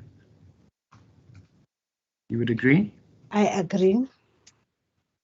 There was an agreement between the Department of Health and Life Esidimeni, and the department had lawfully, with proper notice, terminated that agreement.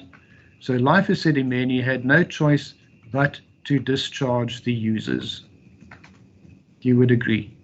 I agree. And as you have already earlier conceded, with reference to Mr. Mosenogi's evidence, the manner in which, the date on which, and the facility whereto the discharges had to be effected was in the discretion and under the control of the Department of Health. You've already agreed to that. Yes.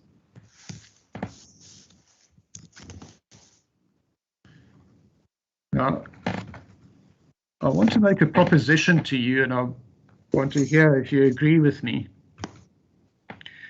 In deciding where a user should be discharged to, the two primary considerations would be, firstly, the condition of the user, or the condition is not a good term, but I can't think of a better one. Mental status. The health status. I want to make it broader than mental status. It would be the health status of the mental health care user. That's the first factor. And then the second factor would be the admission criteria of the receiving facility. And that would include both the physical facilities and environment and the staff qualifications and experience. Would you agree with that? I would agree. And those two separate entities had to be matched to one another to the best benefit of the mental health care user. You would agree? I would agree. Life Esidimeni had no control whatsoever over the facilities that were going to receive the users, neither as regards where they were located, what they consisted of, or how they were staffed. You would agree with that? Yes, I would.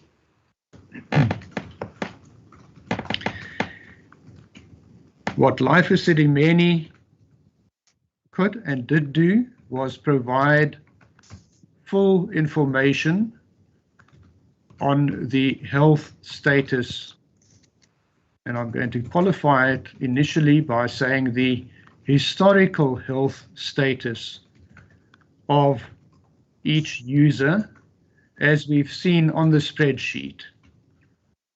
You would agree with that part? I agree. And then the second leg of the health status would be, what is the user's health status on the day or shortly prior to discharge? That was the next important element. Would you agree? I agree. And I assume it is for that reason that on 6 April 2016, the instruction was given that each user had to be medically assessed 48 hours before discharge. Does that make sense? It does make sense.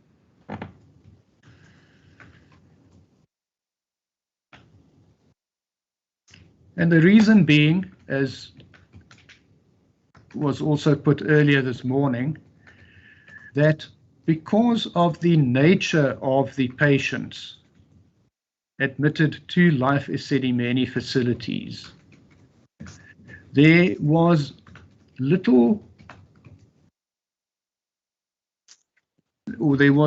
negligible prospect of their underlying health condition, inclusive of their mental condition, changing.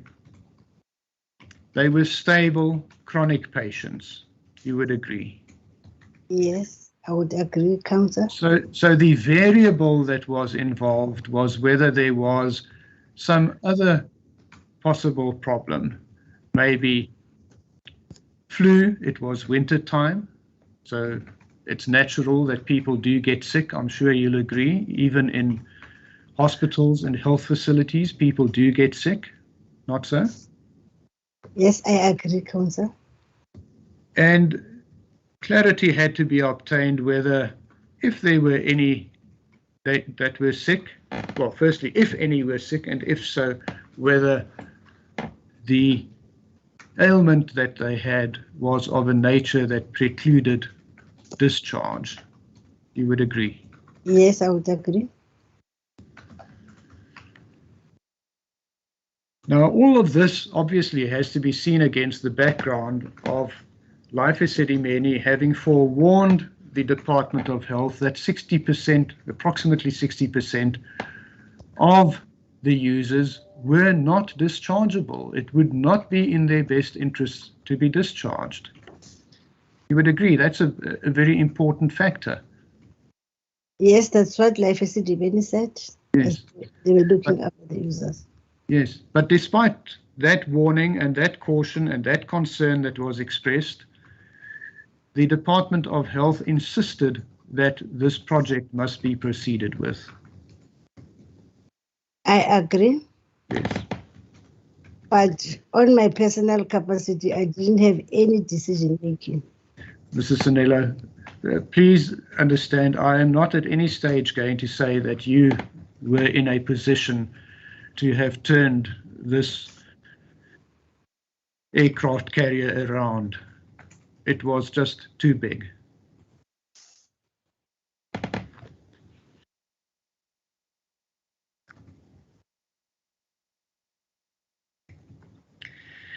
The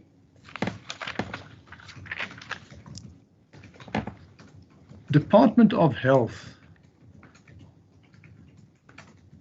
in order to enable the assessments that they had insisted on, as indicated in paragraph 1 of that minute of 6 April 2016, where reference was specifically made to Dr. Ghani, and bearing in mind that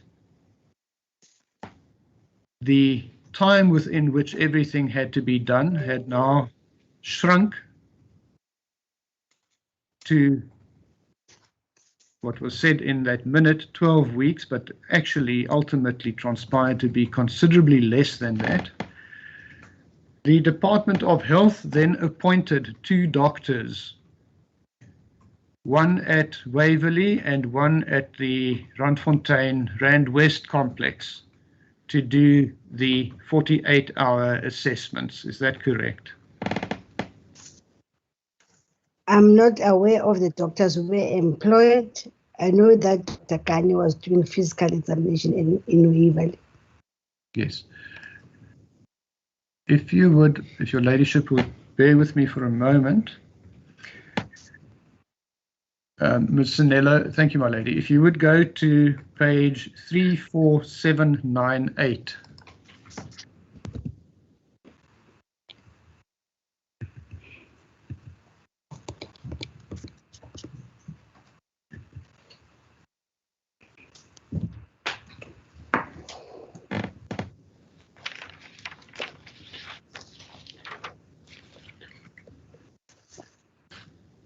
Just indicate when you are at the page, Ms. Sanello.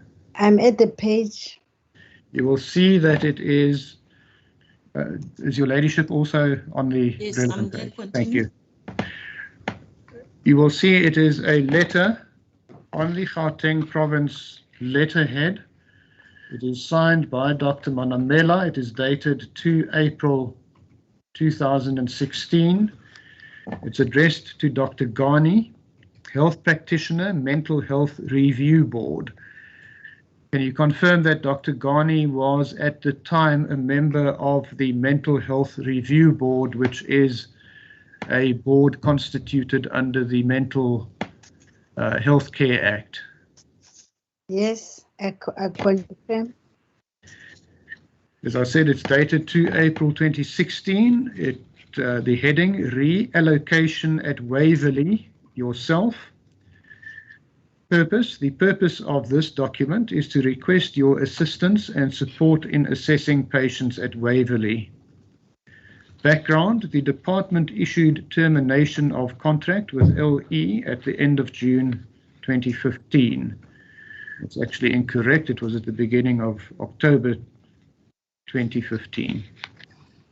Although the reference probably is that the agreement will terminate June 2016. There are 1,784 mental health care users in the LE facilities. Discussions, this patients would be admitted at NGOs while other at the hospitals. It is imperative that these patients be mentally and physically assessed by the multidisciplinary team at due date and medical officers respectively. The LE uses sessional doctors, and we have realized that we may not meet the target date at their pace. We therefore advise that you work some of the hours at LE facilities as allocated below. It sets out 32 hours, 8 hours a week at LE facility and 48 hours a week at the review board for a period of 3 months from April to June. And it continues on the next page. Monitoring and evaluation of their performance. Mental Health Directorate staff members are allocated at the 2 facilities and will support and also serve as the team members. So the reference to Mental Health Directorate staff members at Waverley, that was you and Dr. Lenkwane. Yes, Councillor. So you served as team members on this evaluation committee, according to this letter. Yeah, according to the letter, but I didn't get any letter allocating me. You are advised to keep and record every mental health care user you have assessed and attached the list or sticker on the claim form at the end of the month. And then conclusion, which is not relevant, and you will see that this was accepted by Dr. Ghani on 6 April 2016. So Dr. Ghani, you will agree with me, was appointed by Dr. Manamela specifically to do these assessments. Yes, I agree. If you would go to page 34800.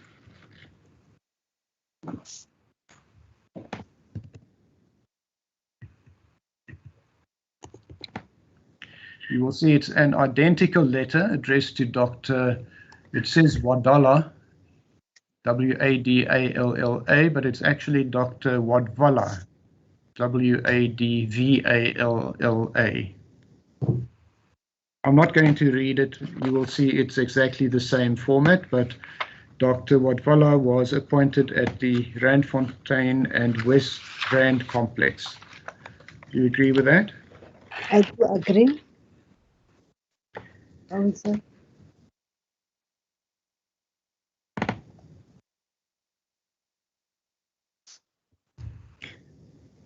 Ms. Sanello, and you repeatedly said in your evidence that the users were appropriately assessed and that they left the facility in a satisfactory condition. Yes, the users before the day of departure, they were assessed by Dr. Ghani, who assessed them physically, and there was also in the summary, in the discharge summary, where he has written that he has assessed the patient. Yes. And then the 2 teams, which is the receiving hospital, as well as the people who were nursing the patient from Life Esidimeni, would do a physical check to see whether the patient is in a physical satisfactory condition before leaving. Yes, well, coincidentally, that brings me to the next point that I wanted to raise with you. And that is the handover process. If I may start by referring you to page 33871.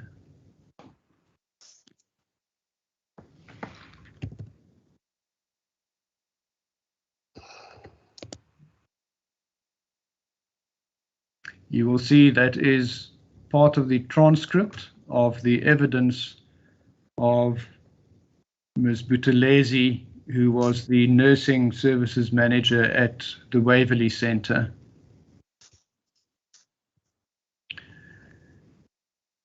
If you can indicate when you are at the... I am at the page. Thank you. That's the person you refer to as Zanele. Yes. Indeed, my lady, thank you. Okay. Ms. Sinello, if you could go to line 16, you'll see in the left-hand margin Line 16, okay. my lady. Yes. Is it 10? So if you count 6 down from there, it starts with Ms. Mbuweni, your counsel. Do you have that space?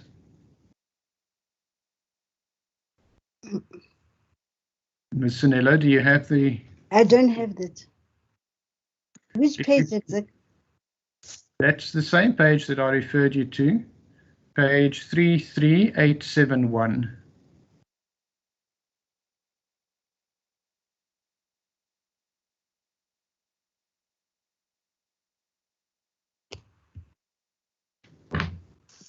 I don't see Mr. Mbugin. 33781. 33871. Or 871.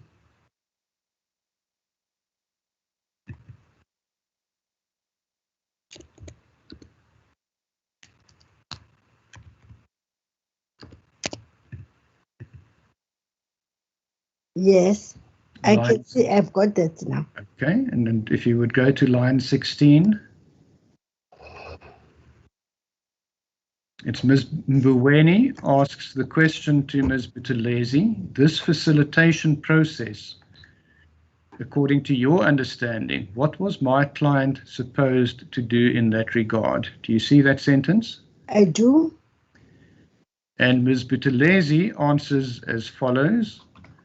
I would not be, the problem is I would not know accurately because all we were told that they are going to be placed in Waverley Care Centre. They are going to assist in making sure that the patients are being transferred to NGOs and they will be there to receive the patients.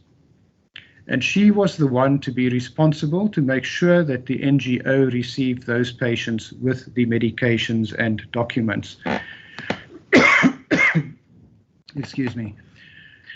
Do you see that answer? Yes, I see the answer. And if you go across the page, the lady will just excuse me for a moment.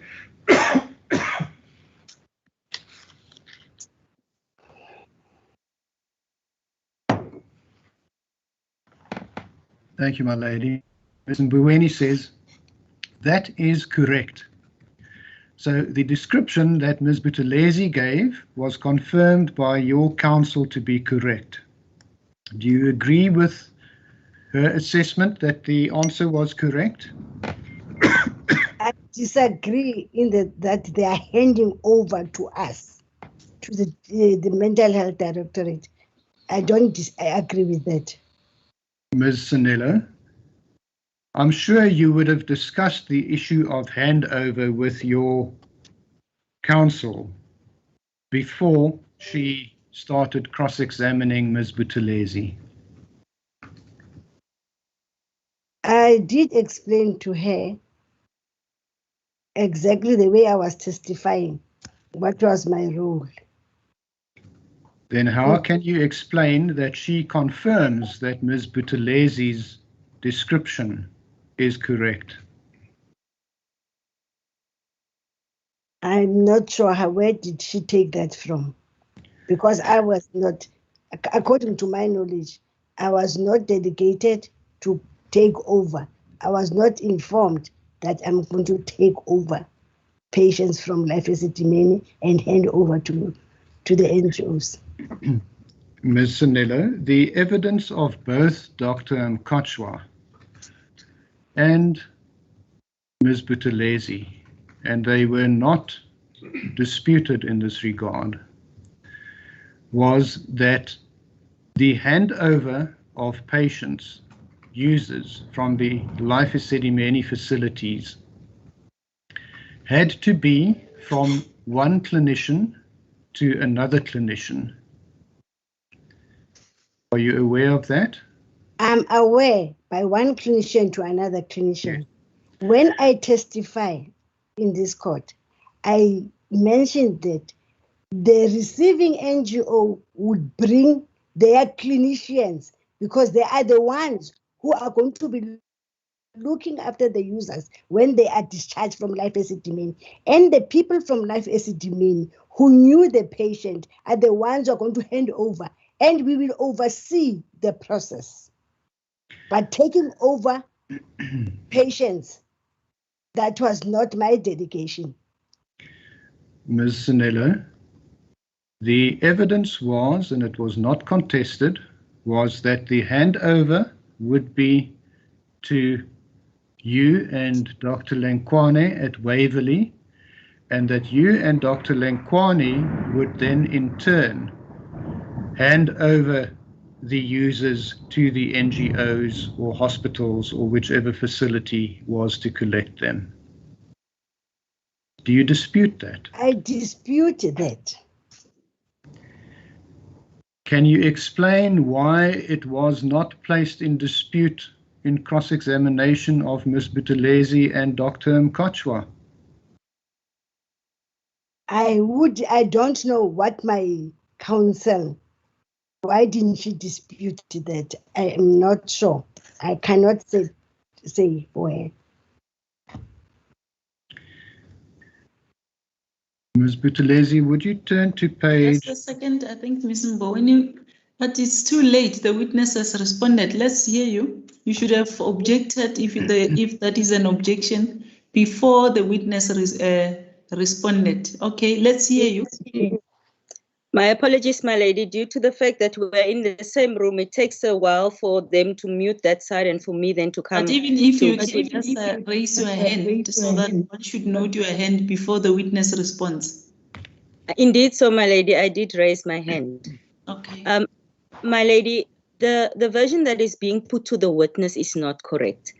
My lady, if we have regard to what is written and what is the testimony of Ms. Buthelezi here, if my learned colleague can point the witness to where it says that I say to the witness that the patients are going to be handed over to the Department of Health and they will then hand over the patients to the NGOs. That is not what is the statement. That is not there, my lady.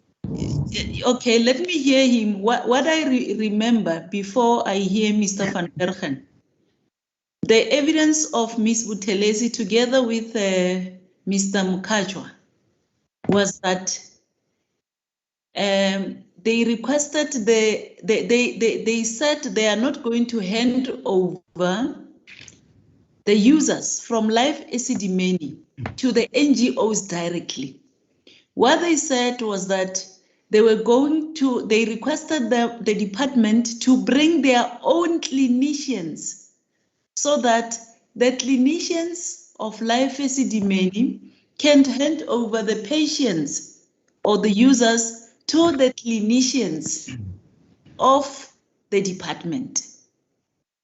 That is why, as far as I'm just talking from what I understood the evidence of the two to be, because if one considers the evidence of Ms. Buthelezi, she mentioned that there was a place where they put the patients after a sort of a waiting room, where they, after preparing the patients, as they were waiting for transport from the NGOs who were coming to fetch them, they put them there.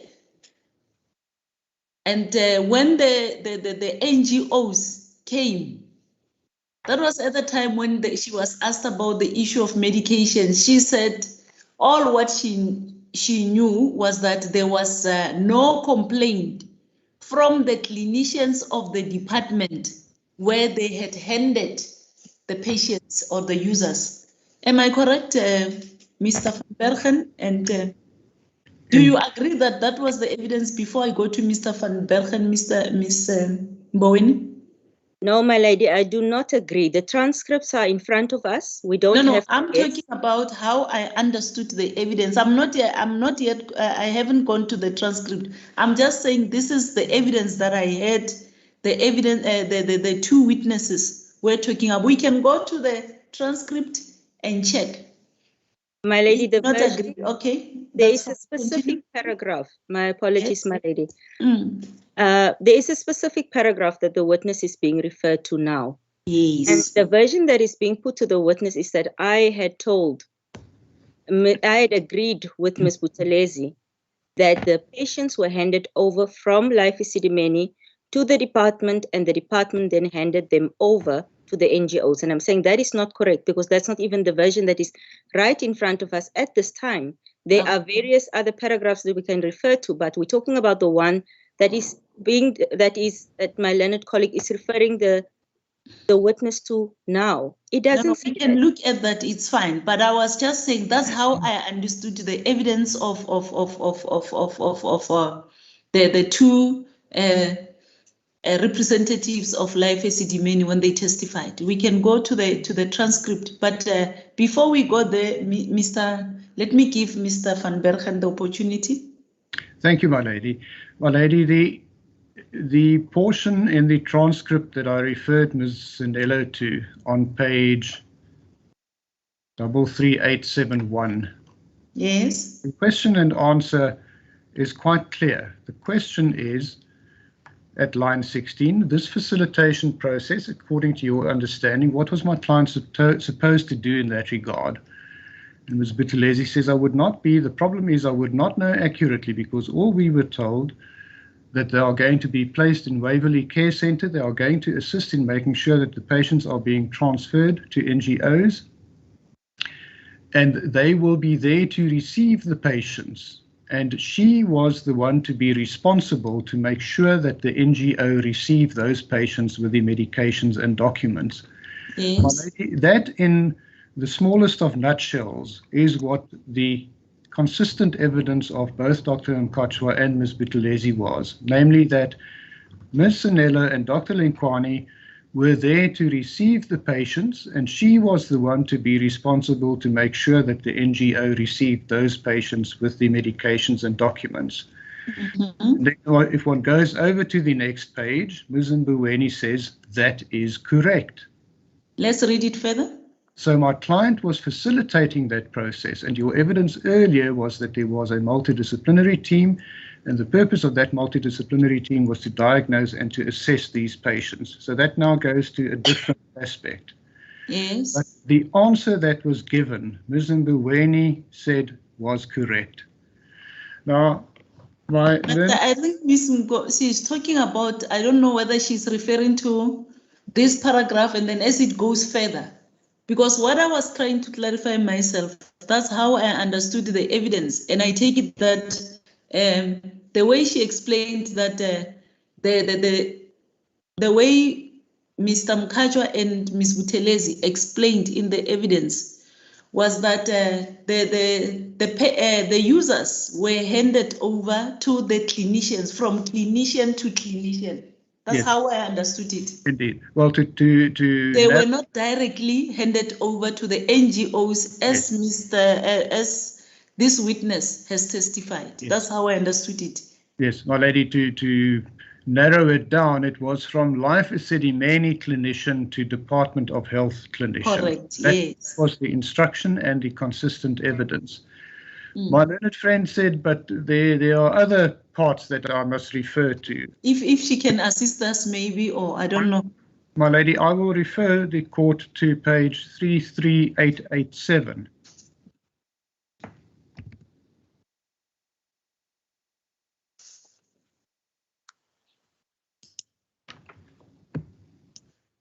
And it's from line 14.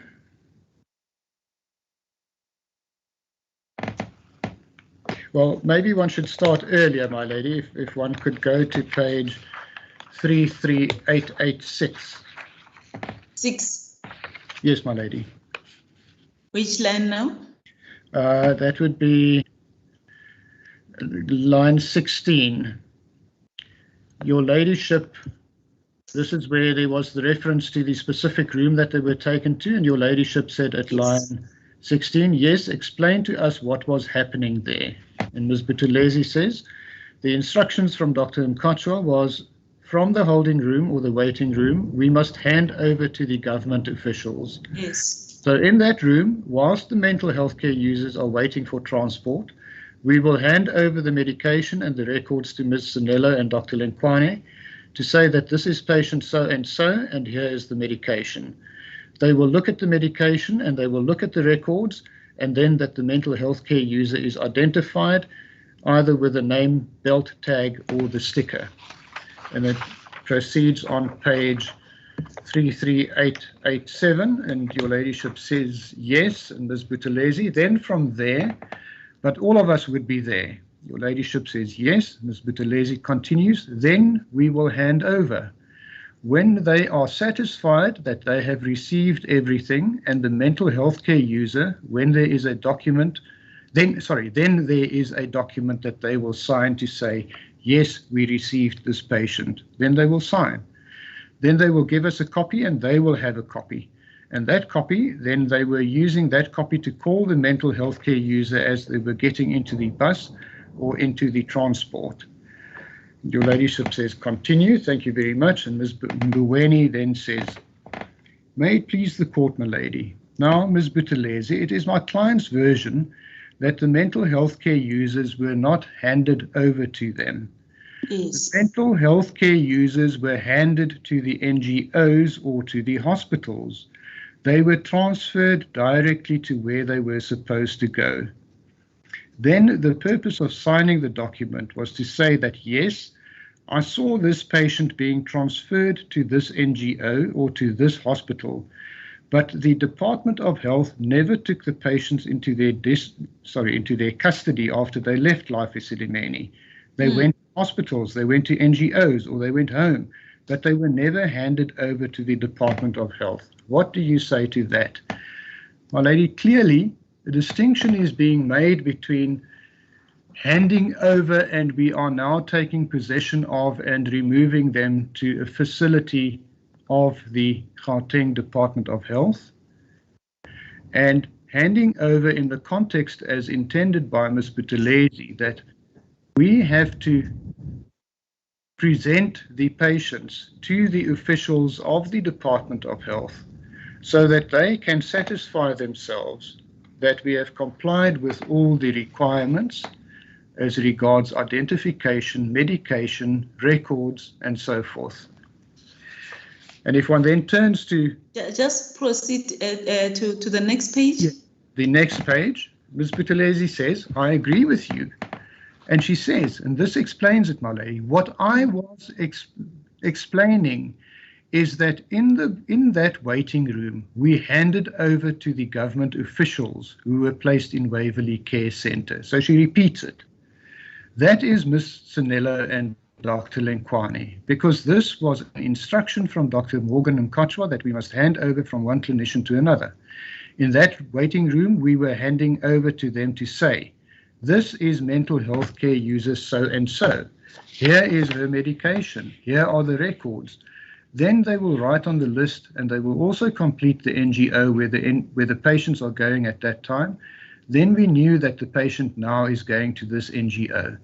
It is then that Life Esidimeni will complete the MCH11 because now we were sure that the patient is going to this NGO. Then we handed over to them the mental health care users. They were the ones that were calling the mental health care users to go inside the transport. And Ms. Mbuweni doesn't say no, that is wrong. She says, thank you so much, Ms. Buthelezi. Ms. Buthelezi, would you know who arranged the transport for the mental health care users? So the answer is completely consistent throughout, and it is not disputed. Ms. Mbuweni didn't now say, you're wrong. Yes, just before I close this, Ms. Mbowen, do you want to say something before I close this? Is there any other portion which you can show to the court? Because that is how I understood the evidence myself. My lady, this paragraph that my learned colleague just read confirms what I have said to the witness. And she said, I agree with you. Then she gives a different explanation. But when I put to her that it is my client's version, that they did not hand over the patients to them, she said she agrees with me. So I don't know what my learned colleague is trying to put to this. I don't understand. When you say, I saw the portion where she said, I agree, but once you start saying she came with a different version, what is the different version? Because it confirms exactly what she was saying. She then comes with a different version to say that it was Dr. Mukachua's instruction. But when I put my client's version to her, she agreed, my lady. It's there on record. She agreed to? To what I was putting to her, that they were not... Which was? That they did not hand over the patients to the Department of Health officials. They handed them over to the NGOs. But that's not what has been read here. My if lady, I understand it, yes. What she's saying confirms what I have said to you, in the sense that the only difference is that she mentioned that it was an instruction from Dr. Mukashwa that they should hand over from the clinicians of Life Esidimeni to the clinicians of the department. that is what she's saying. I'm saying what I'm placing on record and what I'm submitting to your ladyship is to say that the version that I put on record and that is now before this court is that it was going to be my client's evidence that she did not receive, patients were not handed over to her. And that is consistent with the evidence that the witness is giving now, that she did not receive patients. They were handed over from Life Esidimeni to the NGOs. That's not how I okay, let me hear Mr. That's not how I understand it. Mr. Van Bergen? Thank you, my lady. My lady, if one analyzes the question or the statement that Ms. Mbuweni made to Ms. Buthelezi, that's now the last part on page 33887. Yes. She says, now Ms. Buthelezi... Let me go there quickly. Yes, 33887. 887, my lady. Yes, where? Paragraph? Line 14. Ms. Mbuweni, may it please the court, my lady. Now, Ms. Buthelezi, it is my client's version that the mental health care users were not handed over to them. And yes. I submit, my lady, that what is said here should be read in the context of handing over and transferring or discharging. We're not handed over to them. The mental health care users were handed to the NGOs or to the hospitals. Well, they weren't handed over to the NGOs. Then it goes on to say they were transferred directly to where they were supposed to go. Then the purpose of signing the document was to say that, yes, I saw this patient being transferred to this NGO or to this hospital, but the Department of Health never took the patients into their custody after they left Life Esidimeni. And that is correct. So if that was agreed to by Ms. Buthelezi, that is correct. Yes. It was never contended that the department took them into custody. No. They went to hospitals, they went to NGOs, or they went home, but they were never handed over to the Department of Health. What do you say to that? So in the context of handing over and we now taking them away, we, the Department of Health, Ms. Buthelezi agreed. That is not what happened. But what happened was we handed over responsibility. Because she says here at 33888, I agree with you. What I was explaining is that in that waiting room, we handed over to the government officials who were placed in Waverley. Yes. That is Ms. Sinelo and Dr. Lingwan. Yeah. My lady, ultimately, this will be a matter for argument. Eventually. Yes, it's fine. The evidence is on record, Ms. Mboweni. Indeed so, my lady. May it please the court, my lady. Thank you very much. Can we leave this point? Continue, Mr. Van Bergen.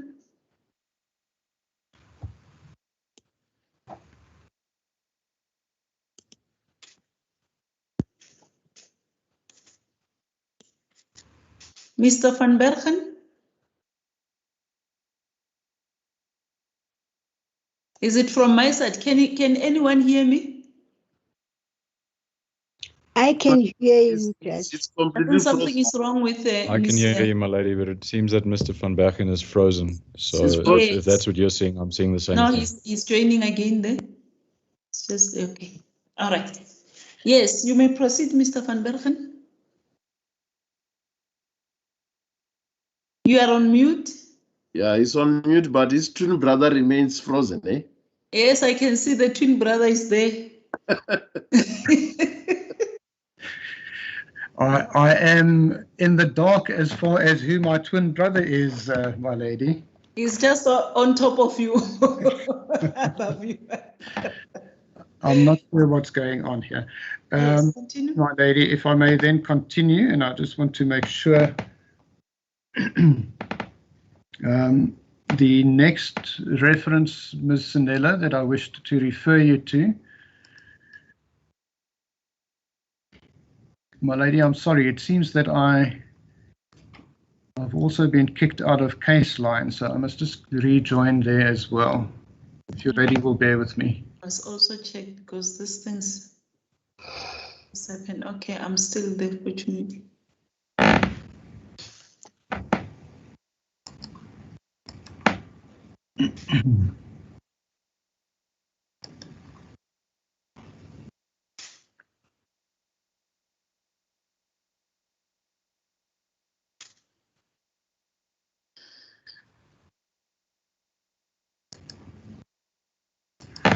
Thank you, my lady. I'm back in. Page 33849.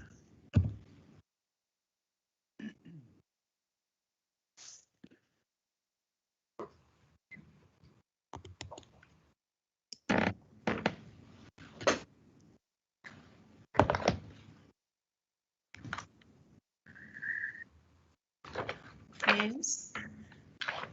My lady, I just have a hard copy that I just want to look at because I made notes on it.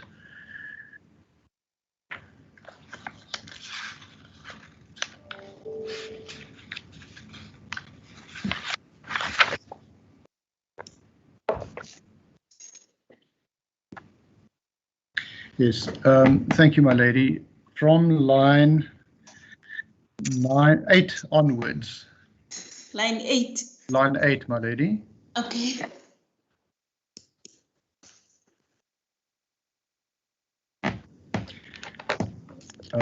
Ms. Sinella, if you would read from line 8 to the bottom of the page. Is it 33849? That's right.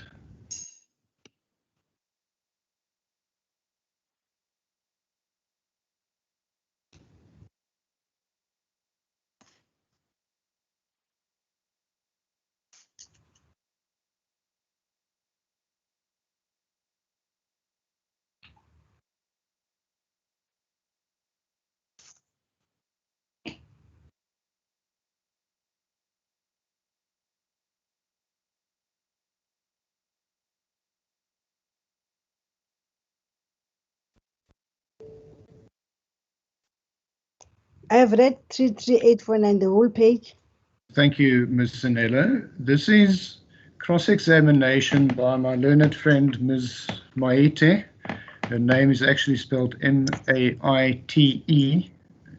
Here it is spelled Mahiti.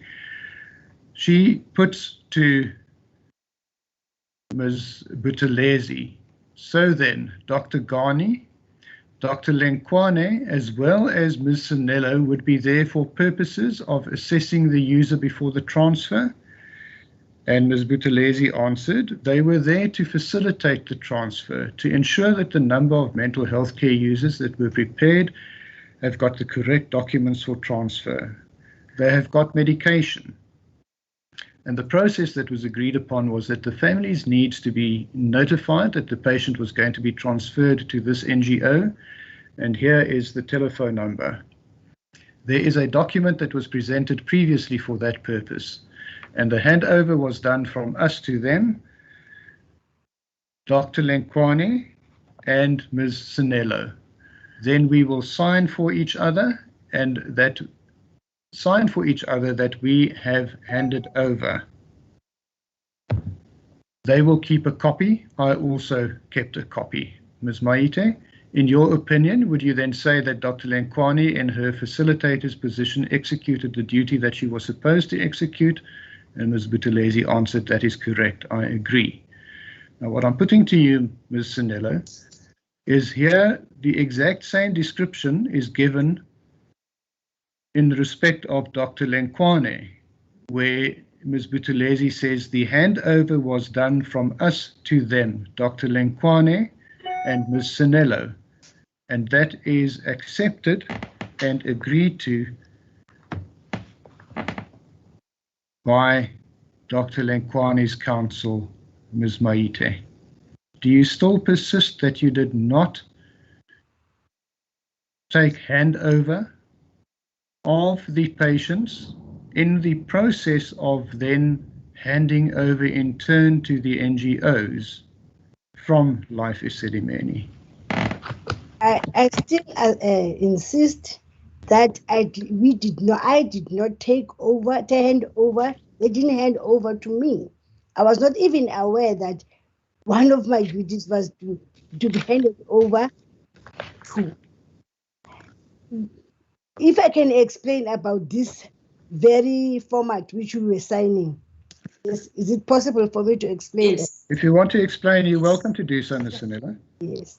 This is a format which we developed, I personally developed, to facilitate the process. And this format would be given to Life Esidimeni because patients' families has also supposed to be notified. And the person notifying the families is Life Esidimeni social worker. That form would be completed by the social worker herself. He will be given these are the patients who are going tomorrow to this NGO, and she will complete that form and give it to us in the morning that this is a form. I have notified the family by this date, and this was the response. Because she had all the particulars, like putting the telephone numbers, she was the one putting all those issues. And then that format will come to the waiting area, and the people from the ward, they will bring patients, let's say 20 patients with their files and medication which was issued by the pharmacy. And we will all sit there together with Life Esidimeni personnel from the ward and personnel who are coming to fetch the patient from Tshepong, for instance. Mm-hmm. And we'll all look at, not me alone, there was no handing over. We will all look at that form and see patient by patient that this is a patient, this is a file. And the person handing from the ward who's giving over, he will give over, this is a patient for so-and-so, and he'll hand it over to the clinicians of that facility. That's why I say I was never informed that they're handing over from clinician of Life Esidimeni to a clinician who are placed there. Because for me, it wouldn't be possible for me not knowing all the 144 patients who were discharged on one day, that they can be handed over to two officials, and these officials must hand over to all these. So that one was never explained to me, that they are handing over directly to me. We were working as a collective. They were handing over from one facility to the other. And then they will tick those things, the form. And going to the bus, the people who knew the patient, who are the Life Esidimeni people, we'll call the names and we will be there.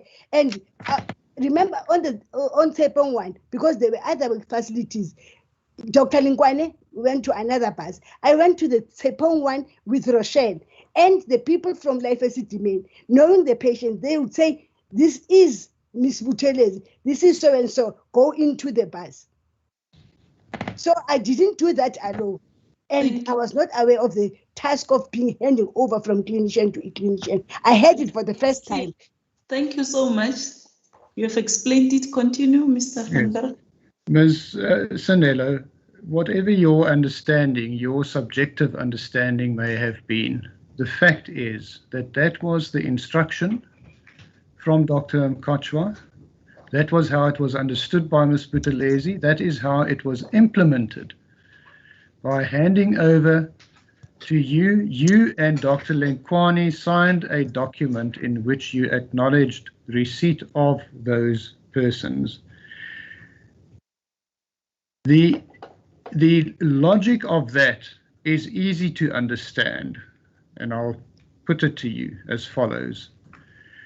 Life Esidimeni had an agreement with the Department of Health. It did not have an agreement with any NGO or hospital that was involved in this termination project. It did not even know those NGOs. It was therefore in their interest, I'm sure you will agree, not to just willy-nilly hand over to persons that they did not know, but to hand over to the persons representing the other party in the agreement that they had, which was you and Dr. Lenkwani. Do you want to comment? My comment is that I was not aware that that was my delegation, that they're handing over from me, from Life Esidimeni to me personally. That's why I say I don't agree the handing over part. Yes. So that is a subjective aspect as far as you are concerned. It's you who didn't understand. And it was not made me to understand. I'm hearing for the first time that clinician to clinician, and she never even indicated that Dr. Mukachwa has said we must hand over to you. Yes. It's the first time I'm hearing it. Have you finished, Ms. Sanella? Yes, thank you, Council. Thank you. My lady, I want to step over to another subject which I'm not going to finish with in the time we have left, which is, according to the clock on my laptop, 22 minutes. Would this be an opportune time to adjourn until Monday morning? Okay, let me.